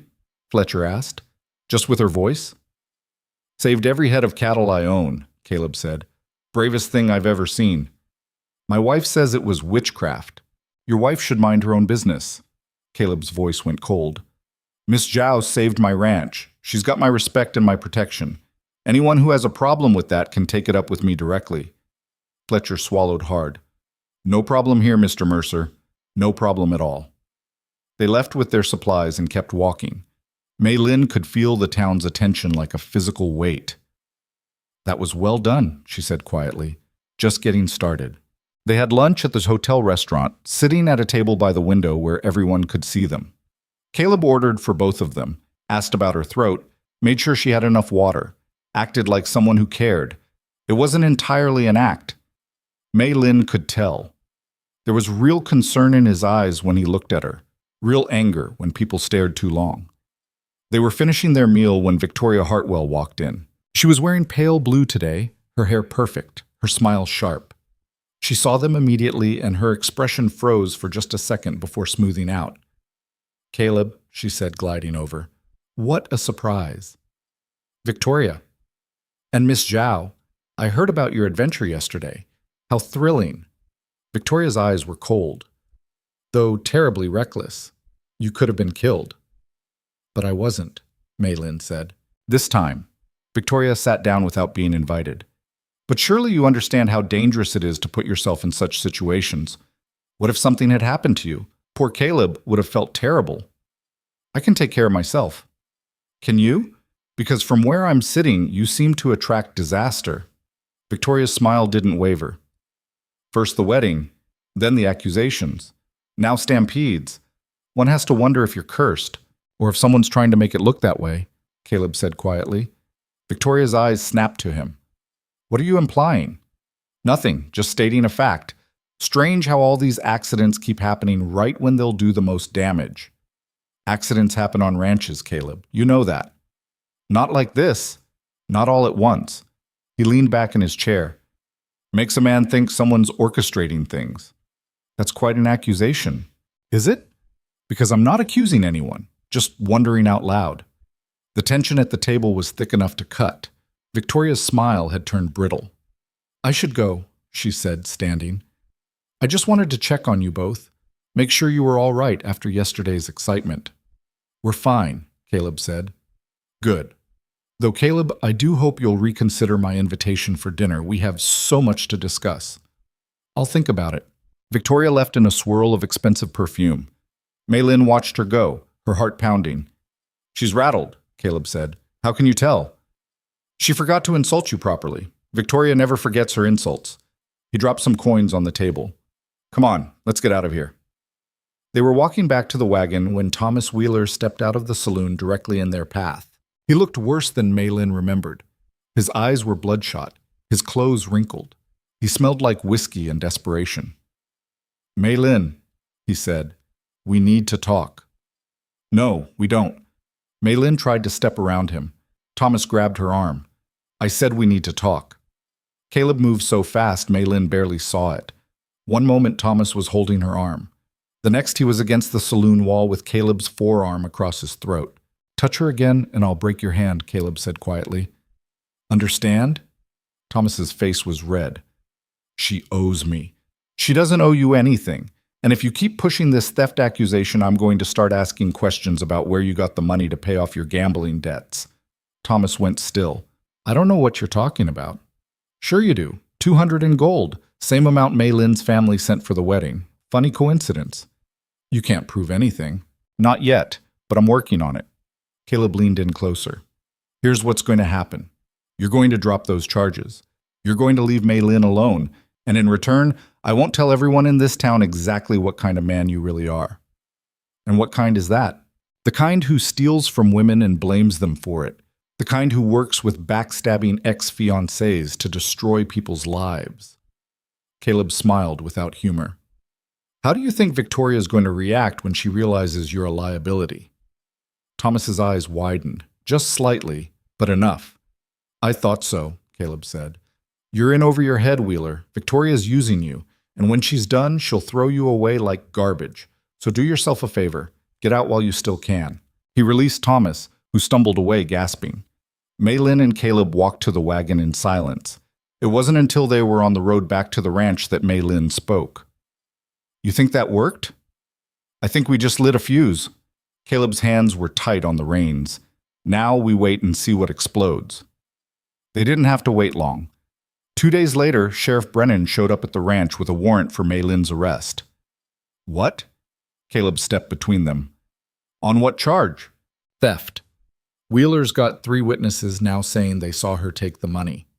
Brennan looked genuinely sorry. I don't have a choice, Caleb. I have to bring her in. Those witnesses are lying. Maybe. But that's for a judge to decide. Brennan looked at Maylin. I'm sorry, miss, but you need to come with me. Maylin's mind raced. 3 witnesses. Thomas had found people to lie for him. Or Victoria had. Either way, this was the move they'd been waiting for. It's okay, she said to Caleb. I'll go. Like hell? Caleb. She touched his arm. It's okay. We knew this might happen. His jaw was so tight she thought his teeth might crack. I'll get you a lawyer, a good one. You're not going to jail for something you didn't do. I know. Brennan put her in handcuffs. The metal was cold and heavy. Maylin kept her head up as he led her to his horse, refusing to look at the ranch hands who'd gathered to watch. Miss Zhao, Sam called out. We know you didn't do it. Other voices joined in. You'll be back. We'll tell the truth. Don't worry. It should have made her feel better. Instead, it made her throat tight. The jail cell was small and dark, 1 narrow bed, 1 bucket, bars on the window. Brennan locked her inside with an apologetic look. I'll make sure you get decent meals, he said. And Caleb's already sent for a lawyer from Cheyenne. Should be here in a few days. A few days? Best I can do. Judge won't hear the case until he arrives anyway. After Brennan left, Maylin sat on the narrow bed and tried not to panic. A few days. She could survive a few days. But then what? Even with a lawyer, even with the truth on her side, she was a Chinese woman accused by a white man. 3 witnesses against her word, the odds weren't good. She was staring at the wall when she heard footsteps. Victoria Hartwell appeared outside the bars, perfectly dressed as always. Well, Victoria said, this is unfortunate. Maylin didn't respond. I did try to warn you about your place here, about what happens to people who don't belong. Victoria tilted her head. You should have listened. What do you want? To make you an offer, woman to woman. Victoria's smile was poisonous. Confess to the theft. Return the money, which we both know you don't have, but that can be arranged. In exchange, the charges will be reduced. You'll do maybe 6 months instead of 5 years. I didn't steal anything. That's irrelevant. 3 people say you did. The judge will believe them. Victoria leaned closer. But if you confess, if you leave quietly and never come back, I'll make sure the sentence is light. You'll be free by spring, free to start over somewhere else. And Caleb? Caleb will finally be free to move on with his life, with someone appropriate. Victoria's eyes glittered. With me. Maylin stood and walked to the bars. You really think he'll take you back? After you left him? After you tried to destroy his ranch? I didn't.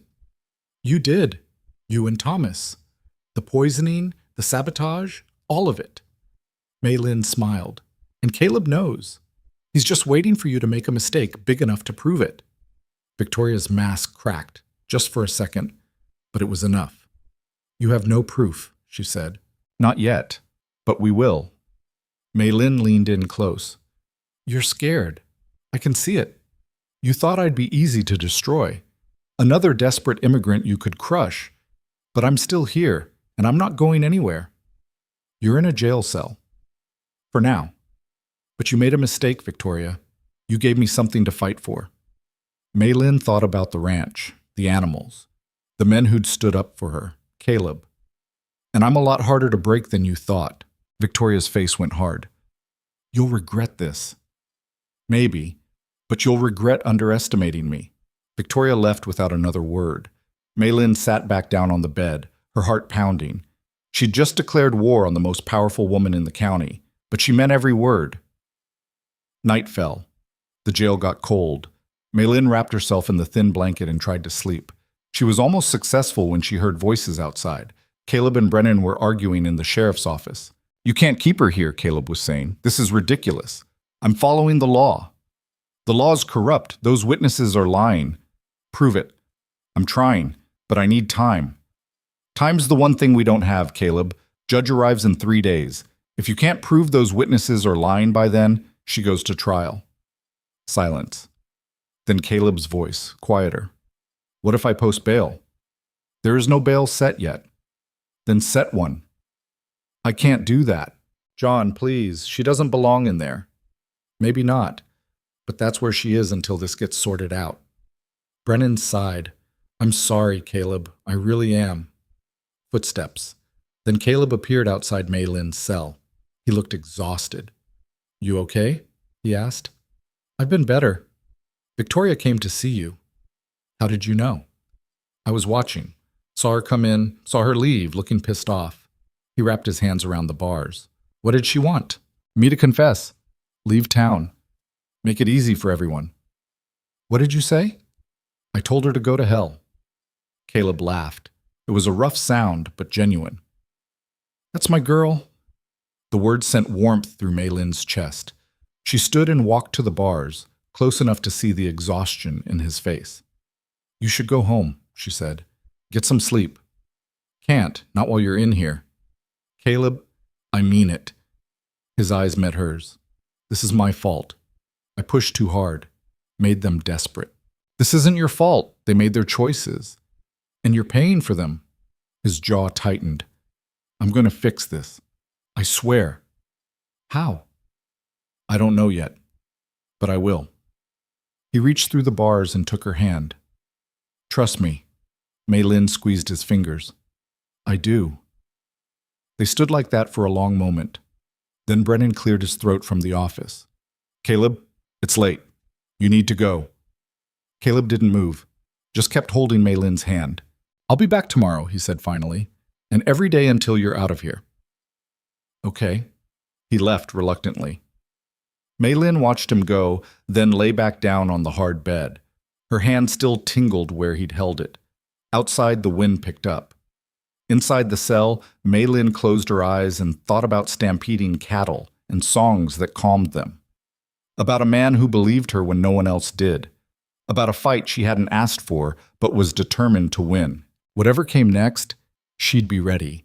She had to be. The lawyer from Cheyenne arrived on the second day. His name was Benjamin Cross, and he looked nothing like Maylin had expected. Young, maybe 30, with wire-rimmed spectacles and ink-stained fingers. He sat across from her in the cell with a notepad and listened while she told him everything. So you have no documentation of the money transfer, he said when she finished. No, my uncle in San Francisco sent it directly to Thomas. Women can't open accounts at most banks. I'm aware. Cross tapped his pencil against the notepad. And the witnesses? I've never seen them before. They're lying. Undoubtedly. But proving that will be difficult. He looked up at her. Michelle, I'm going to be frank with you. This case is not good. You're a foreign woman accused by 3 white men. The judge is fair, but he's also a product of his time. He's going to be skeptical. So I'm going to lose. I didn't say that. But we need something concrete. Evidence that directly contradicts their testimony. Or better yet, proof that they were paid to lie. How do we get that? That's what Mr. Mercer is working on. Cross stood. In the meantime, don't talk to anyone else about the case, especially not Mrs. Hartwell. Anything you say can and will be twisted. After he left, Maylin lay back on the hard bed and stared at the ceiling. 2 days in this cell, and she was already starting to feel like the walls were closing in. Her throat had healed from the singing, but now her whole body ached from the uncomfortable bed and lack of movement. Margaret came by that afternoon with food that actually tasted like something other than boiled leather. How you holding up? She asked, passing a basket through the bars. I've been worse. Liar. Margaret's expression was grim. Caleb's tearing the county apart looking for proof. He's talked to everyone Wheeler owes money to, everyone who's seen him with Victoria, everyone who might know something. Has he found anything? Not yet. But he's not giving up. Margaret lowered her voice. Between you and me, I think he's going to do something stupid if this goes to trial. Like what? Like confess to the theft himself, claim he told you to take the money to protect it. Maylin sat up. He can't do that. Try telling him that. Man's half out of his mind worrying about you. Margaret, you have to stop him. If he does that, they'll both destroy him. Victoria will make sure of it. I know, but Caleb doesn't listen to anyone when his mind's made up. Margaret gathered her basket. You just focus on staying strong. Let him handle the rest. But Maylin couldn't just sit here and let Caleb sacrifice himself. There had to be something she could do, some way to fight back. She was still thinking about it when Charlie showed up that evening, looking nervous. Miss Zhao, you got a minute? I'm not exactly going anywhere. Right. Yeah. Charlie glanced back at the sheriff's office. Brennan was out on rounds. Listen, I found something. Don't know if it helps, but I thought you should know. What is it? I was in town yesterday at the saloon, heard a couple of men talking. They were drunk, didn't notice me in the corner. Charlie leaned closer. They were laughing about how easy it was to make $50 just for lying. Maylin's heart started pounding. Who were they? Don't know their names, but I'd recognize their faces. One had a scar on his cheek. The other was missing 2 fingers on his left hand. Did they say who paid them? No, but they mentioned meeting someone at the Hartwell estate, and they said something about how the fancy lady knew how to get things done. Victoria. It had to be Victoria. Charlie, you need to tell the lawyer. This is important. I know. I'm heading there now. Just wanted you to hear it first. He hesitated. Miss Zhao? We all know you didn't do this. Every man on the ranch. We're going to testify if we have to. Tell them what kind of person you really are. The gesture made her throat tight. Thank you. After Charlie left, Maylin allowed herself a moment of hope. If they could find those 2 men, get them to admit they were paid to lie, the whole case would collapse. Victoria and Thomas would be exposed. She'd be free. If. That night was the longest yet. Maylin dozed fitfully, waking every hour to the sound of footsteps or voices. Dawn came eventually, gray and cold. She was staring at the window when she heard shouting outside. Brennan's voice, "You can't be here!" And then Victoria, sharp and imperious, "I can go wherever I please, Sheriff. Now step aside." Maylin stood as Victoria swept into the jail, followed by a protesting Brennan. She was wearing black today, with a hat that made her look like she was attending a funeral. 10 minutes, Brennan said firmly. That's all. Victoria waved him away and turned to Maylin with that familiar cold smile. You look terrible, she said. You look overdressed. I'm going to court, actually. Finalizing some property transfers. Victoria's smile widened. I've been buying up land around the Mercer ranch, slowly, quietly. Soon I'll own everything surrounding it. His water rights will be worthless. Maylin kept her face neutral. Caleb won't sell. He won't have a choice. Not after this. Victoria gestured at the cell. Once you're convicted, his reputation will be destroyed. The man who harbored a criminal, who trusted a thief. No one will work with him. No one will buy his cattle. He'll lose everything. And then you'll swoop in to save him. Exactly. He'll be desperate, broken, and I'll be there to pick up the pieces. Victoria leaned against the bars. You see, I've learned something about Caleb. He needs to be needed. Needs someone who depends on him. You gave him that for a while, made him feel like a hero. But once you're gone, he'll need someone else to save. He's not that simple. Everyone's that simple, dear. We all have our weaknesses. Caleb's is his savior complex. Yours is your stubborn pride. And Thomas's... She laughed. Well, Thomas's weakness is everything. Money, cards, whiskey, women. That's why he was so easy to use. You're admitting it. Why not? There's no one here to hear me except you. And who's going to believe the word of a convicted thief? Victoria's expression turned cruel. You've already lost, Maylin. This conversation is just me being generous, giving you a chance to understand why. Because you're a bitter woman who can't stand anyone else being happy? Victoria's hand shot through the bars and slapped Maylin across the face. The blow was sharp and unexpected. Maylin stumbled back, hand to her cheek. Don't you dare judge me, Victoria hissed. You know nothing about what I've sacrificed, what I've had to do to survive in a world that sees women as property. I used the tools I had, my face, my connections, my willingness to do what others won't. By destroying innocent people? There are no innocent people, only winners and losers, and I refuse to lose. Victoria smoothed her skirt. You could have been smart, could have taken my offer and left quietly.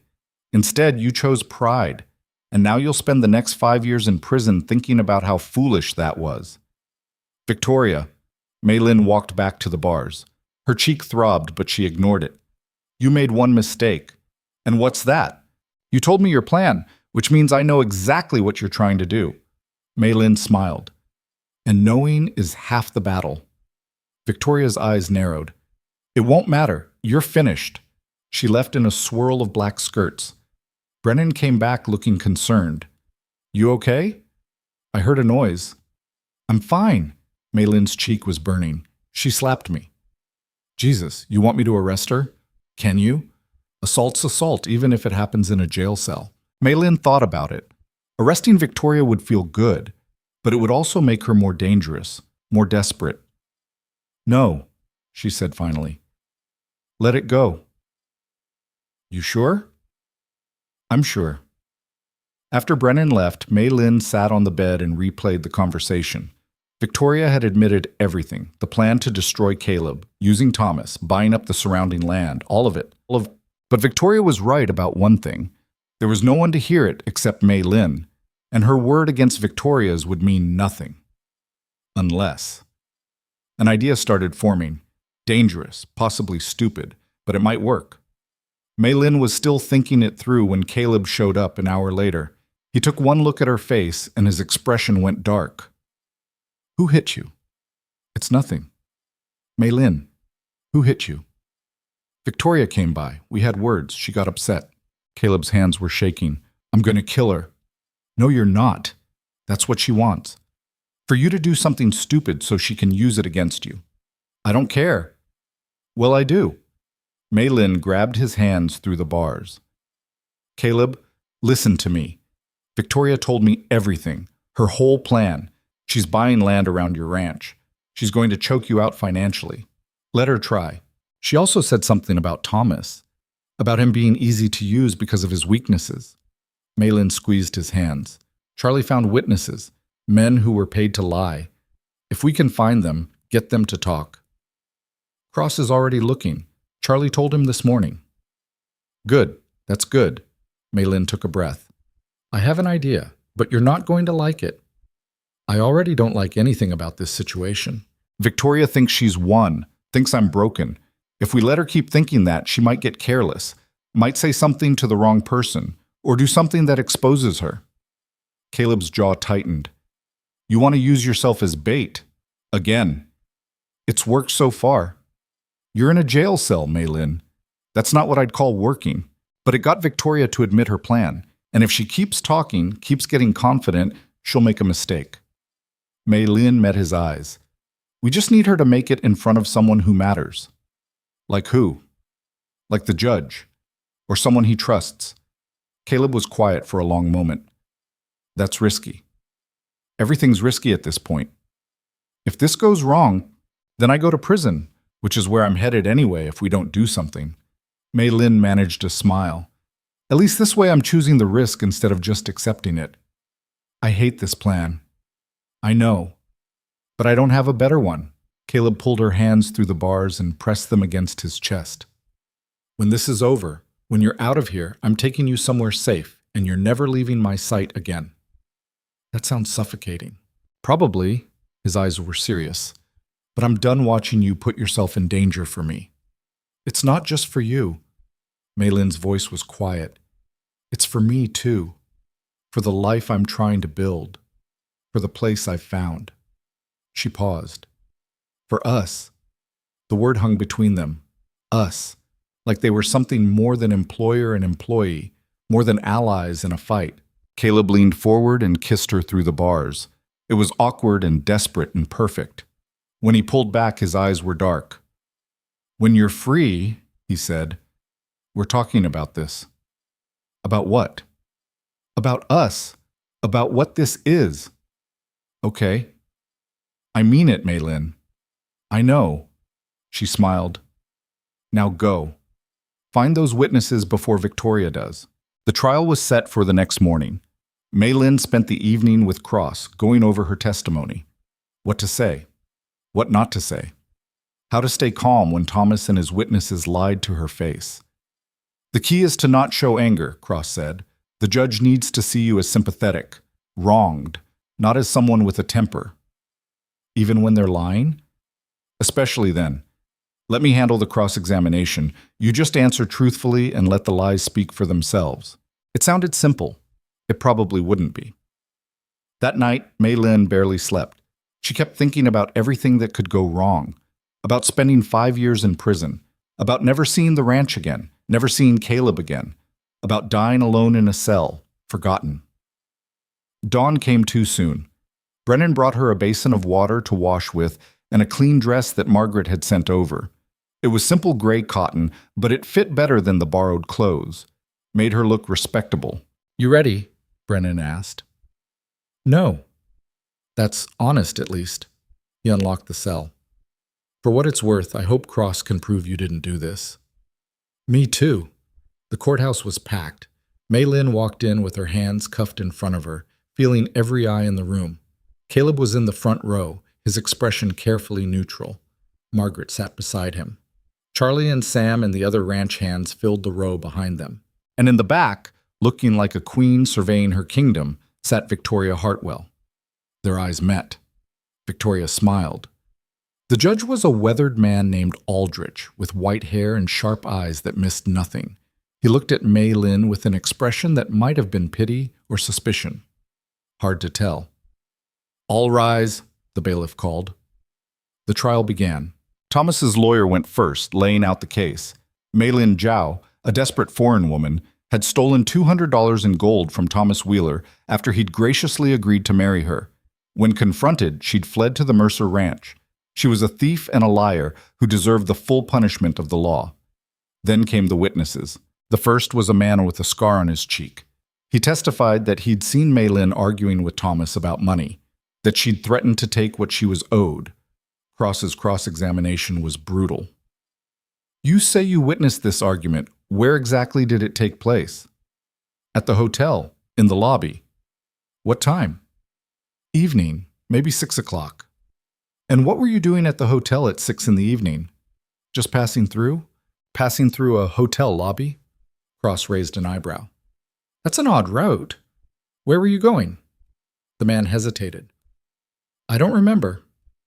"You don't remember where you were going, but you remember a specific argument between two people you'd never met?" "It was loud, hard to miss." "I see. And you're certain it was Miss Zhao you saw?" "Yes." "Despite never having met her before, despite the fact that, correct me if I'm wrong, most Chinese women look similar to you." "Objection," Thomas's lawyer said. "Sustained. Mr. Cross, rephrase." "How can you be certain the woman you saw was Miss Zhao specifically?" "Because I saw her face." "From how far away?" "I don't know, across the lobby." 20 feet? 30? Something like that. "And yet you're certain." Cross pulled out a piece of paper. "Mr. Jameson, that is your name, correct? How much were you paid to testify today?" The courtroom erupted. Thomas's lawyer was shouting objections. Jameson's face went red. "I wasn't paid nothing." "No? Because I have here a record of a $50 withdrawal from Mrs. Victoria Hartwell's account, made out to a man matching your description, on the same day you claim to have witnessed this argument." Cross looked at the judge. "Seems like quite a coincidence." Judge Aldrich leaned forward. "Mr. Jameson, answer the question. Were you paid to testify?" Jameson's mouth opened and closed. That's not... Answer yes or no." "I needed the money. My family..." "Yes or no?" "Yes." The word came out like a gasp. "But I still saw what I saw." "Did you?" Cross's voice was cold. "Or did you see what you were paid to see?" The second witness crumbled even faster. Under Cross's questioning, he admitted he'd never actually seen Maylin, had only heard about the supposed theft secondhand, had been paid $75 to testify. By the time the third witness took the stand, the courtroom was in chaos. People were shouting. The judge was banging his gavel, and Victoria Hartwell was no longer smiling. "Order!" Aldrich's voice cut through the noise. "I will have order in this court." The room settled into tense silence. "Mr. Cross," the judge said, "do you have evidence to support these accusations of witness tampering?" "I do, Your Honor." bank records, signed statements from the bank manager, and testimony from several individuals who saw Mrs. Hartwell meeting with these men prior to the trial. Cross handed over a stack of papers. I also have evidence that Mr. Wheeler himself is deeply in debt and had both motive and opportunity to steal Miss Zhao's dowry. Lies! Thomas was on his feet. This is all lies! Sit down, Mr. Wheeler, Aldrich said coldly. Mr. Cross, present your evidence. The next hour was a parade of documents and witnesses. The bank manager testified about the suspicious withdrawals from Victoria's account. A saloon owner testified about Thomas's gambling debts. A telegraph operator testified about messages between Victoria and Thomas, planning the frame-up. And through it all, Victoria sat stone-faced in the back row, while Thomas slowly fell apart at the defendant's table. Finally, Cross called his last witness. I call Mrs. Victoria Hartwell to the stand. Victoria's composure cracked. I'm not on trial here. No, but you are being called as a witness. Please take the stand, Mrs. Hartwell. Victoria stood slowly. She walked to the witness box like she was walking to a guillotine. When she was sworn in, her hand shook on the Bible. Mrs. Hartwell, Cross said, do you know the defendants in this case? I know Mr. Wheeler socially. And Miss Zhao? I've met her. More than met her, I'd say. You visited her in jail. You've made several public statements about her character. What's your point, counselor? My point is that you have a vested interest in seeing Miss Zhao convicted, because if she's gone, Caleb Mercer might turn his attention back to you. Isn't that right? Victoria's eyes flashed. That's absurd. Is it? You were engaged to Mr. Mercer once, were you not? Years ago. It has no bearing. And you've been visiting him regularly since your return to the county, making overtures, trying to rekindle that relationship. I've been visiting an old friend. An old friend whose ranch you've been systematically trying to destroy through sabotage and property acquisitions. Cross pulled out more documents.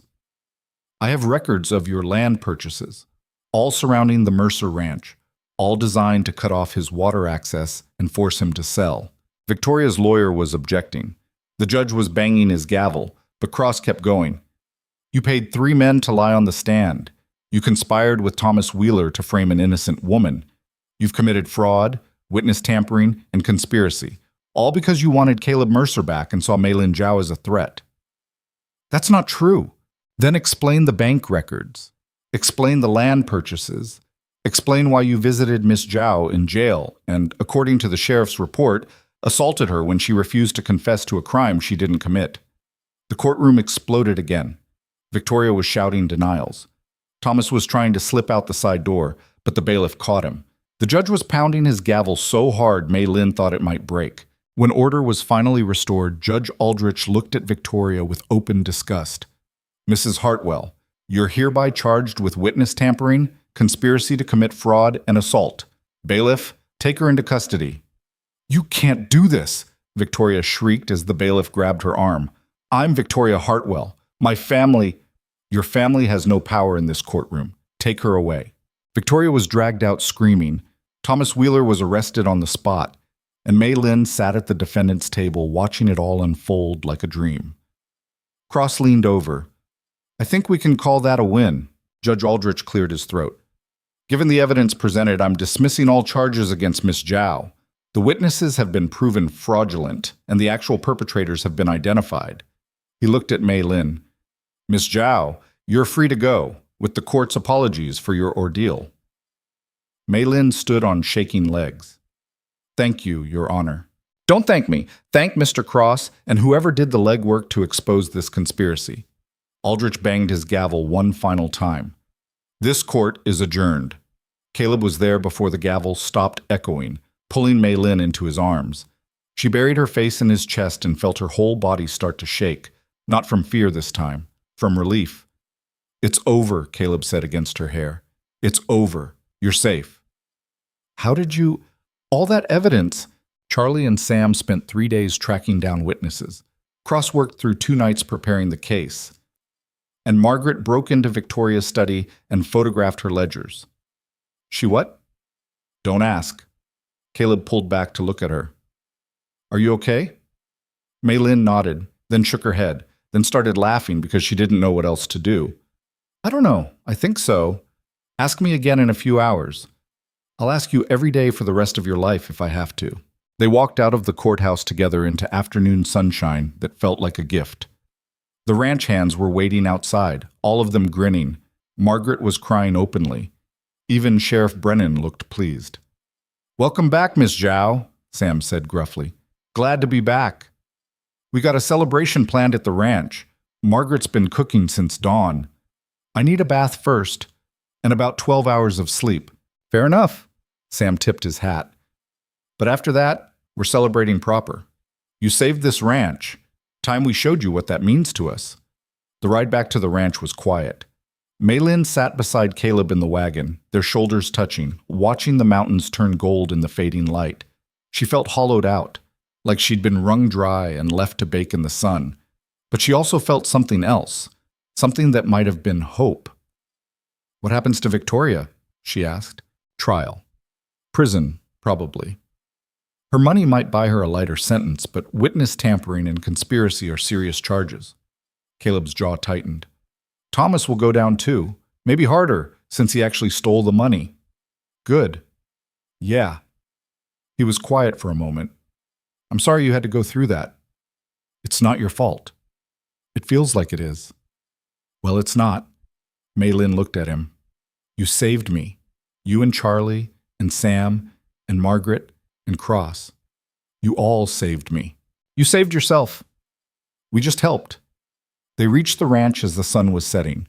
True to Sam's word, Margaret had prepared a feast. The whole crew was there, even the hands who'd been suspicious of Maylin at first. They ate and drank and told stories, and for the first time since arriving in Wyoming, Maylin felt like she belonged. Later, after everyone had gone to bed, she found Caleb on the porch. He was staring out at the dark pastures, a glass of whiskey in his hand. "Can't sleep?" she asked. "Too much adrenaline still." He handed her the glass. "You?" "Same." Maylin took a sip and passed it back. "Thank you for everything." "You already thanked me." "I know, but I mean it." She stepped closer. "You could have fired me. Could have let them take me. Could have decided I was too much trouble. But you didn't." "Of course I didn't." Caleb set down the glass and turned to face her. "Maylin, He stopped, looked away. "What?" she pressed. "I don't know how to say this without sounding like an idiot." "Try anyway." Caleb took a breath. "When you rode into that stampede singing like you'd lost your mind, I thought I was watching you die. And in that moment I realized," he met her eyes, "I realized I couldn't lose you, that somewhere along the way you'd become essential. Not just to the ranch, to me." Maylin's heart was pounding. "Caleb, I know it's too soon. I know we barely know each other. I know you've got every reason to never trust a man again after what Thomas did." His voice was rough. "But I need you to know, you're not just a ranch hand to me. You're not just someone I'm protecting. You're—" Maylin kissed him, cut off his stumbling words with her mouth because she couldn't stand to hear him talk around it anymore. He made a surprise sound, then pulled her closer, one hand tangling in her hair. When they finally broke apart, they were both breathing hard. "You talk too much," Maylin said. "Noted." Caleb's smile was crooked. "So does this mean—" "It means I feel the same way. It means I want to stay. It means—" She took his face in her hands. "It means you're essential to me, too." This time when he kissed her, it was slow, thorough. The kind of kiss that promised things Maylin had stopped believing in. Permanence. Safety. Home. When they finally went inside, the house was quiet. Maylin stopped outside her door. Yeah. Caleb cleared his throat. "Get some rest. Big day tomorrow." "What's tomorrow?" "Rebuilding. We've got fences to fix and cattle to tend and a ranch to run." He smiled. "Together." "Together," Maylin agreed. She watched him walk to his own room, then closed her door and leaned against it. Her whole body was buzzing, from the kiss, from the freedom, from the impossible fact that she'd survived. Outside, the Wyoming wind sang through the eaves. Inside, Maylin closed her eyes and let herself finally believe that maybe this was real. That maybe she'd found the thing she'd been searching for since leaving China. A place to belong. A purpose. Someone who saw her not as foreign or strange or too much, but as exactly who she was meant to be. Morning came with the smell of coffee and bacon drifting through the house. Maylin woke disoriented, forgetting for a moment where she was. Then it all came rushing back. The trial. Victoria's arrest. Caleb's kiss on the porch. She dressed quickly and found the kitchen full of people. Margaret was at the stove, Charlie and Sam were arguing about fence posts, and Caleb was sitting at the head of the table looking more relaxed than she'd ever seen him. "Morning," he said when he saw her. His eyes held warmth that made her face heat. "Morning. Sleep okay?" "Better than I have in weeks." Margaret slid a plate in front of her without comment, but the older woman's eyes were knowing. Maylin ate while listening to the ranch hands plan out the day's work. There was so much to rebuild. Fences to repair, cattle to check, land to reclaim. "We'll need to hire more hands," Sam was saying. "Can't manage this spread with just 6 of us." 7, Caleb corrected, looking at Maylin. "And we'll hire when we can afford it. For now, we work with what we have." "About that," Charlie said, "some of the men in town were asking if you were hiring, said they'd heard about what happened. About Miss Zhao saving the herd, they want to work somewhere that values loyalty." "Loyalty or spectacle?" Maylin asked dryly. "Bit of both, probably." Charlie grinned. "But we could use the help." The conversation moved on, but Maylin's mind stuck on that word. Loyalty. A week ago, these men had barely trusted her. Now they were defending her to the whole county. It felt fragile, like something that could break if she wasn't careful. After breakfast, Caleb found her in the barn with Rosie. "You don't have to work today," he said. "You've earned some rest." "I've been resting in a jail cell. I'd rather be useful." Maylin, "I need to do this, Caleb. Need to feel normal again." She ran her hand down Rosie's neck. "Please." He studied her for a long moment, then nodded. "Okay, but you work light. Check the animals, but don't push yourself." "Yes, boss." "And Maylin?" He stepped closer. "We need to talk. About last night. About what happens now." "I know." Her stomach fluttered. "Tonight?" "Tonight." He left her with the horses, and Maylin spent the morning doing what she did best, moving through the barn, checking each animal, using her hands and her voice to soothe the ones that were skittish. It was meditative work, grounding. By noon, she felt more like herself. She was finishing with the last horse when a carriage pulled into the yard. Not Victoria's this time. This one was older, dust-covered, with a driver who looked like he'd been on the road for days. Maylin walked out to see who it was. The driver was helping a woman down from the carriage. She was Chinese, maybe 40, dressed in traveling clothes that had seen better days. The woman turned, saw Maylin, and froze. "Maylin Zhao?" she asked in Mandarin. Maylin's heart started pounding. "Yes? Who are you?" "My name is Chen Wei. I'm from the Chinese Benevolent Association in San Francisco." The woman pulled an envelope from her bag. "I've been looking for you for 3 months." "Why?" "Because your uncle asked us to find you, before he died." The world tilted. "My uncle is dead?" "I'm sorry. He passed 2 months ago. Consumption." Chen Wei handed her the envelope. "He left you a letter and some money. He wanted to make sure you were taken care of." Maylin took the envelope with shaking hands. Her uncle, the last connection to her family, gone. "There's more," Chen Wei said gently. "Your uncle contacted Mr. Thomas Wheeler's previous employer. Found out Wheeler had done this before. 3 other women, Chinese immigrants he'd promised to marry, then robbed. Your uncle was trying to build a case against him when he fell ill." "Did he succeed?" "Partially. He had enough evidence to ruin Wheeler's reputation, but not enough for a criminal case. I was supposed to bring it to you, help you prosecute." Chen Wei's expression was sympathetic. "But I see you've already taken care of that yourself." Maylin didn't know whether to laugh or cry. Her uncle had been fighting for her, had spent his last months trying to get her justice, and she'd never known. "How did you find me?" she asked. "It took time. I traced Wheeler's trail, found witnesses who'd seen you together, eventually heard about the trial, and came as fast as I could." Chen Wei looked around the ranch. This is where you've been living? Working, living, yes.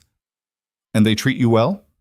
Maylin thought about the trial, about Caleb and Margaret and the ranch hands who'd stood up for her, about finding a place in this harsh, unforgiving land. Yes, she said. They treat me well? Chenwei nodded. Your uncle would be glad. He worried about you being alone. She pulled out another, thicker envelope.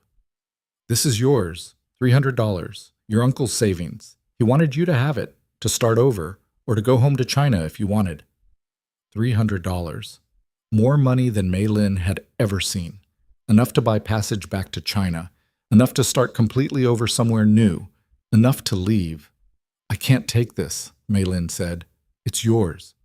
He was very clear.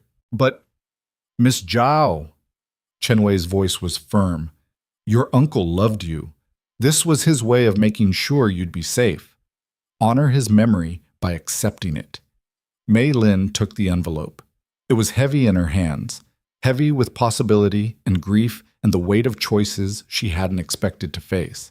Chenwei stayed for lunch, telling Maylin stories about her uncle's last months, how he'd talked about her constantly, how proud he'd been of her courage in coming to America, how much he'd regretted not being able to protect her from Wheeler.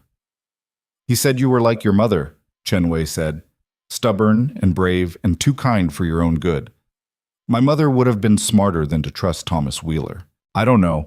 Love makes fools of us all. Chenwei glanced at Caleb, who was watching from across the yard. Even the brave ones. After Chenwei left, Maylin sat in her room with the two envelopes. Her uncle's letter was written in shaky characters, his handwriting deteriorating as the illness took hold. He apologized for not stopping the wedding, for not seeing through Wheeler's lies, for leaving her alone. But you are stronger than you know, he'd written. Stronger than your father, stronger than me. You will survive this, Maylin, and you will build something beautiful from the ashes. I know you will. She folded the letter carefully and opened the second envelope. $300 in banknotes, a fortune, a way out. There was a knock on her door, Caleb's voice. Can I come in? Yes. He entered, took one look at her face, and sat down beside her on the bed. What happened? Maylin told him everything. About her uncle, about the money, about the choice she now faced. Caleb was quiet when she finished. Are you going to leave? I don't know. The truth hurt to say. Part of me wants to. Go back to China. See my mother's grave. Start over somewhere that doesn't feel like fighting every day. And the other part? The other part wants to stay. She looked at him. Wants to see what we're building here. Wants to... She stopped. Wants to what? Wants to see if this thing between us is real, or if it's just two broken people clinging to each other because we're scared to be alone. Caleb flinched. You think that's what this is? I don't know what this is, Caleb. We barely know each other. Everything's been crisis and survival. We've never had time to just be normal. So let's be normal. He took her hand. Stay. Not because you have nowhere else to go. Not because you owe me. But because you want to. What if I don't know what I want? Then figure it out. Take your time. That money gives you options. His grip tightened. Just don't leave without giving us a real chance. Maylin wanted to agree. Wanted to promise she'd stay. But the fear was too big. The fear that she was making the same mistake again. Trusting too quickly. Seeing what she wanted to see instead of what was real. I need to think, she said. Caleb nodded and left her alone with her thoughts. The next few days were strange. Maylin worked the ranch, helped with the animals, ate meals with everyone. But she felt separate. Like she was watching her life from the outside, trying to decide if it was worth living. Margaret cornered her on the third day. You planning to run? The older woman asked bluntly. I'm thinking about it. Because you're scared? Or because you actually want to leave? Maylin didn't answer. Thought so. Margaret sat down across from her. Let me tell you something about Caleb Mercer. He's a good man, fair, honest, but he's also broken. His wife died 10 years ago, childbirth, and it damn near destroyed him. Then Victoria left him for money, and that finished the job. I know. Do you? Because that man out there is trying to put himself back together, and he's doing it with you, for you, whether you asked for it or not. Margaret's eyes were hard. So if you're going to leave, do it now, before he gets any more attached, before you break him worse than he already is. That's not fair. Life's not fair, honey. You of all people should know that. Margaret stood. But you get to choose what you do with it. You can run back to China and spend the rest of your life wondering what if, or you can stay and fight for something real. What if it doesn't work? What if it does? The question haunted Maylin. What if it did work? What if she stayed and built a life here? What if she and Caleb figured out how to be more than two broken people clinging to each other? What if she finally found the home she'd been searching for? She was still wrestling with it when Charlie came running into the barn. "Miss Zhao, you need to come quick." "What's wrong?" "It's one of the cows. She's having trouble birthing. Boss tried to help, but she's too agitated. Won't let anyone near her." Maylin dropped everything and ran. The cow was in the far pasture, lying on her side and bellowing in pain. Caleb and Sam were trying to approach, but she kept thrashing, wild-eyed and terrified. "How long has she been like this?" Maylin asked. "Hour, maybe. The calf's breech. She can't do it alone." Caleb's face was grim. "If we don't help her soon, we'll lose them both." Maylin approached slowly, humming. The cow's ears swiveled toward her, but she didn't settle. This was different from the other times. This was pain and fear mixed together, too primal to soothe with just a song. "I need to get closer," Maylin said. "She'll kick you." "Maybe, but it's the only way." She kept humming and moved into striking range. The cow watched her with rolling eyes. Maylin placed her hand on the animal's side and felt the contractions, felt the calf struggling inside. "You have to help her," Maylin said quietly. "Let me help you." She started applying pressure, gentle at first, then stronger, guiding the calf into position. The cow bellowed and tried to kick, but Maylin held firm, humming and talking and using every technique her mother had taught her. That's it, girl, you can do this. Just a little more." Time stopped meaning anything. There was only the cow's labored breathing, the feel of the calf moving, the desperate hope that this would work. And then, finally, the calf slid free. It lay still for a horrible moment. Then it coughed, shook its head, and tried to stand on wobbly legs. The cow turned and started licking it, exhausted but alive. Maylin sat back in the grass, covered in blood and fluid, laughing with relief. Caleb was beside her, pulling her into his arms. "You're amazing," he said against her hair. "You know that? I just did what needed doing. That's what makes you amazing." They sat there while the calf nursed for the first time, watched the sun sink toward the mountains, and Maylin felt something shift inside her. This was what she wanted, not certainty, not safety, but this. The chance to help, to build, to be part of something bigger than her own fear. "I'm staying," she said. Caleb went still. "What?" "I'm staying. Not forever. I can't promise forever, but for now, to see what this is." She pulled back to look at him. "If you'll have me." "If I'll—" He laughed. "Maylin, I've been terrified you'd leave since the moment that woman showed up with the money. Of course I'll have you. Even though I'm difficult and stubborn and bring disaster wherever I go, especially because of that." He kissed her forehead. "You make life interesting." That's a nice way of saying chaotic. Same thing. They walked back to the house as the stars came out. Margaret had dinner waiting, and the ranch hands raised their glasses when Maylin announced she was staying. "To Miss Zhao," Sam said, "the stubbornest woman in Wyoming." "I'll drink to that," Maylin said. That night, she and Caleb sat on the porch again. But this time there was no desperation, no crisis forcing them together, just two people choosing to be in the same place at the same time. "What are you going to do with the money?" Caleb asked. "I don't know yet. Save some. Send some back to China to help other immigrants. Maybe use some to expand the ranch." She looked at him. "Would that be okay if I invested in this place?" "This would be your place too." "Would it? Really?" The question was more vulnerable than she'd intended. Caleb took her hand. "Maylin, I'm not good at this. Talking about feelings, making promises. But I can tell you this. You saved my ranch. You saved my life, in a lot of ways, and I want you here. Not as a worker, not as someone I'm protecting, but as a partner."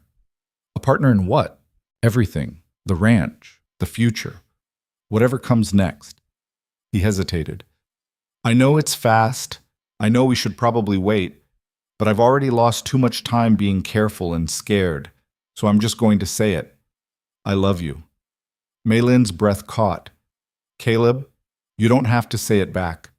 I just needed you to know. I do say it back, you idiot. She was laughing and crying at the same time. I love you too, even though you're bossy and overprotective and have terrible timing. My timing's not that bad. You just confessed your love while I'm covered in cow placenta. See? Interesting. She kissed him to shut him up. It was a better kiss than the first one, slower, more certain. The kind of kiss that promised not perfection, but something real. The weeks that followed weren't easy. There was still work to be done, fences to rebuild, trust to earn in town. Victoria's trial created a scandal that kept the gossips busy for months. Thomas Wheeler went to prison for fraud and theft. His testimony against Victoria reduced his sentence, but not by much. Victoria herself fought the charges with everything she had. Her lawyers argued. Her money bought delays. But in the end, the evidence was too strong. She was convicted of conspiracy and witness tampering and sentenced to 3 years. Maylin attended the sentencing, watched Victoria stand in front of the judge, no longer elegant or composed, but small and bitter. Their eyes met one last time. Victoria's held hate. Maylin's held pity. I hope you're happy, Victoria said as they led her away. I'm trying to be, Maylin replied. The ranch grew. They hired 3 new hands, all of them men who'd heard about Maylin and wanted to work somewhere that valued courage over convention. One of them was Chinese, a young man named Liu who'd been working the railroads. He and Maylin spoke Mandarin together, and it felt like having a piece of home. Margaret taught Maylin to cook American food. Maylin taught Margaret some Chinese dishes. The results were sometimes terrible and sometimes wonderful, but always interesting. Charlie got sweet on a girl in town. Sam finally admitted he'd been wrong about Maylin and started treating her like a daughter. The other hands became friends, then family. And through it all, Maylin and Caleb built something together. Not perfect. They fought about ranch decisions and money and the right way to train horses. But they also laughed, worked side by side, fell asleep on the porch watching the stars. 6 months after the trial, Caleb proposed. He did it badly, stumbling over his words in the barn while Maylin was checking on a sick horse. I know we said we'd take it slow, he said, but slow feels like wasting time, and I don't want to waste any more time. Is this a proposal? I think so. I'm not doing it right. There's a right way? Probably. I should have a ring. Should have planned something romantic. Caleb. Maylin stood and took his hands. Are you asking me to marry you? Yes? If you'll have me? If you're ready? Yes. He blinked. Yes? Yes, I'll marry you, even though you're terrible at proposals. Thank you. You're welcome. They got married 3 months later in the same church where she'd been left at the altar. But this time was different. This time Maylin walked down the aisle in a dress Margaret had helped her make, simple white cotton with embroidery along the hem. This time, the man at the altar was crying with joy instead of running away. The whole town came. Some out of curiosity, some out of genuine happiness.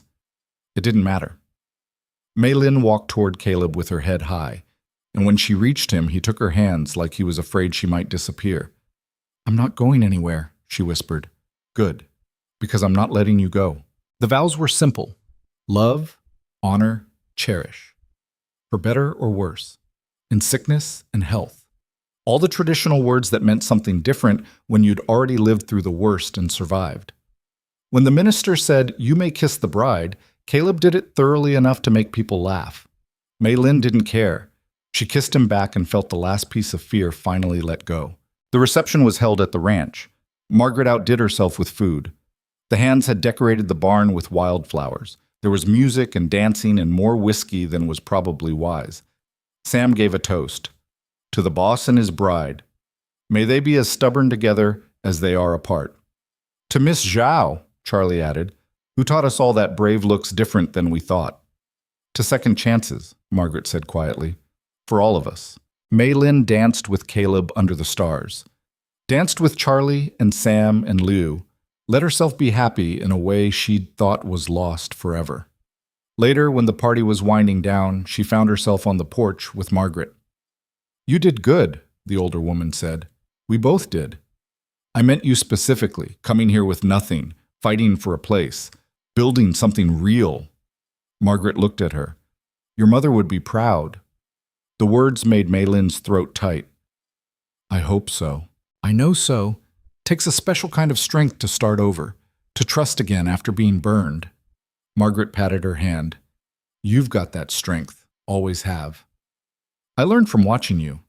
"Liar. You had it before you ever met me." They sat in comfortable silence. Inside the barn, someone started playing a fiddle. Caleb appeared in the doorway, silhouetted against the light. "You coming to bed, Mrs. Mercer?" The name still felt strange, but good strange. The kind of strange that meant new beginning instead of ending. "In a minute," Maylin said. Caleb nodded and went back inside. Maylin stood and looked out at the dark pastures. Somewhere out there, the cattle were sleeping. The horses were quiet. The land that had seemed so harsh and unforgiving when she first arrived now felt like possibility. She thought about the woman she'd been, the desperate bride in the ruined wedding dress, the one who'd stumbled into this barn with nothing but fear and exhaustion. That woman felt like a stranger now, someone Maylin had left behind in favor of who she'd become, someone stronger, more certain, less afraid. Not perfect. She still had nightmares about the jail cell, still flinched when people stared, still struggled with the language and the customs and the feeling of being different. But different didn't mean wrong anymore, it just meant herself. "You ready?" Caleb called from inside. "Yes," Maylin said, and this time she meant it completely. The years that followed brought their own challenges. A drought one summer that tested everything they'd built, a hard winter that killed some of the cattle, arguments about money and expansion and whether to sell part of the land to the railroad. But they weathered it together. Maylin started teaching other immigrants who came through the territory, sharing what she'd learned about surviving in America, about finding your place, about being brave enough to start over. Caleb built an addition to the house. More bedrooms, he said, for the future. Maylin didn't ask what future he meant. She just helped him plan it. They never had children. That was fine. The ranch was full of life without them. Young hands who needed guidance, injured animals who needed healing, travelers who needed shelter. The barn became known throughout the county as a place where the desperate could find help, where the lost could find direction, where foreign women fleeing bad situations could find protection and work. Maylin became something of a legend. The Chinese woman who stopped a stampede, who survived false imprisonment, who built a life from nothing but will and courage. People told stories about her, some true, some exaggerated. Maylin didn't correct them. Let them think what they wanted. She knew the truth. She was just a woman who'd refused to give up, who'd chosen hope over fear, who'd found people worth fighting for and fought for them with everything she had. On their 10th anniversary, Caleb took her back to the church where they'd married. "Why are we here?" Maylin asked. "Because I wanted to remind you of something." "Of what?" "Of how far we've come. From you being abandoned here to us choosing to be here together." He took her hands. "And to ask if you'd do it again." "Do what again?" "Marry me. Knowing everything we've been through, knowing what's still to come." Maylin looked at the man who'd believed her when no one else would, who'd fought for her, who'd built a life with her brick by careful brick. "Yes," she said. "Every single time." They stood in the empty church and renewed their vows with only themselves as witnesses. No crowd, no spectacle, just two people choosing each other again. That night, lying in bed with Caleb's arm around her, Maylin thought about the journey that had brought her here. The ocean crossing, the betrayal, the trial, all the moments of despair when she'd thought about giving up. She was glad she hadn't. Because this was worth it. The messy, imperfect, beautiful life they'd built together. The ranch that had become a sanctuary. The people who'd become family. The love that had grown from shared struggle into something solid and real. "What are you thinking about?" Caleb mumbled, half asleep. "About how I used to think I was cursed. And now? Now I think I was just lost. And you helped me find my way. We helped each other." "Yeah." Maylin smiled in the darkness. "We did." Years later, when Maylin was old and her hair had gone white, she would sit on that same porch and tell stories to the young people who came seeking advice about courage and survival, about trusting yourself when the world tells you you're wrong, about building something beautiful from the ashes of what was lost. The secret, she would tell them, is not to wait for perfect. Perfect doesn't exist. The secret is to find something worth fighting for and fight for it anyway, even when you're scared, especially when you're scared. But how do you know what's worth fighting for, they'd ask. And Maylin would smile and say, you know, deep down, you always know. You just have to be brave enough to listen. She never went back to China, never saw her mother's grave or the village where she grew up. Part of her always wondered, what if? What if she'd taken that money and run? What if she'd chosen safety over risk? But only a small part, because the bigger part knew the truth. She'd found her home, not the one she was born to, not the one she'd expected, but the one she'd chosen. And that made all the difference. The Mercer Ranch became something more than just a ranch. It became a symbol of second chances, of people who didn't fit finding a place to belong, of the truth that family isn't always blood. Sometimes it's the people who choose you when no one else will. And at the center of it all was Maylin Mercer, the woman who rode into a stampede singing, who survived betrayal and false imprisonment, who turned an abandoned barn into a sanctuary and a broken man into a partner. The woman who proved that brave doesn't mean unafraid. It just means going forward anyway. That legacy lasted long after she was gone. The ranch still stands, the barn still shelters animals and people who need it, and the story still gets told. About the quiet Chinese woman in a ruined wedding dress who pushed open a crooked barn door and changed everything. About courage looking different than expected. About love being a choice you make every day. About home being something you build, not something you're given. And about second chances being worth taking, every single time.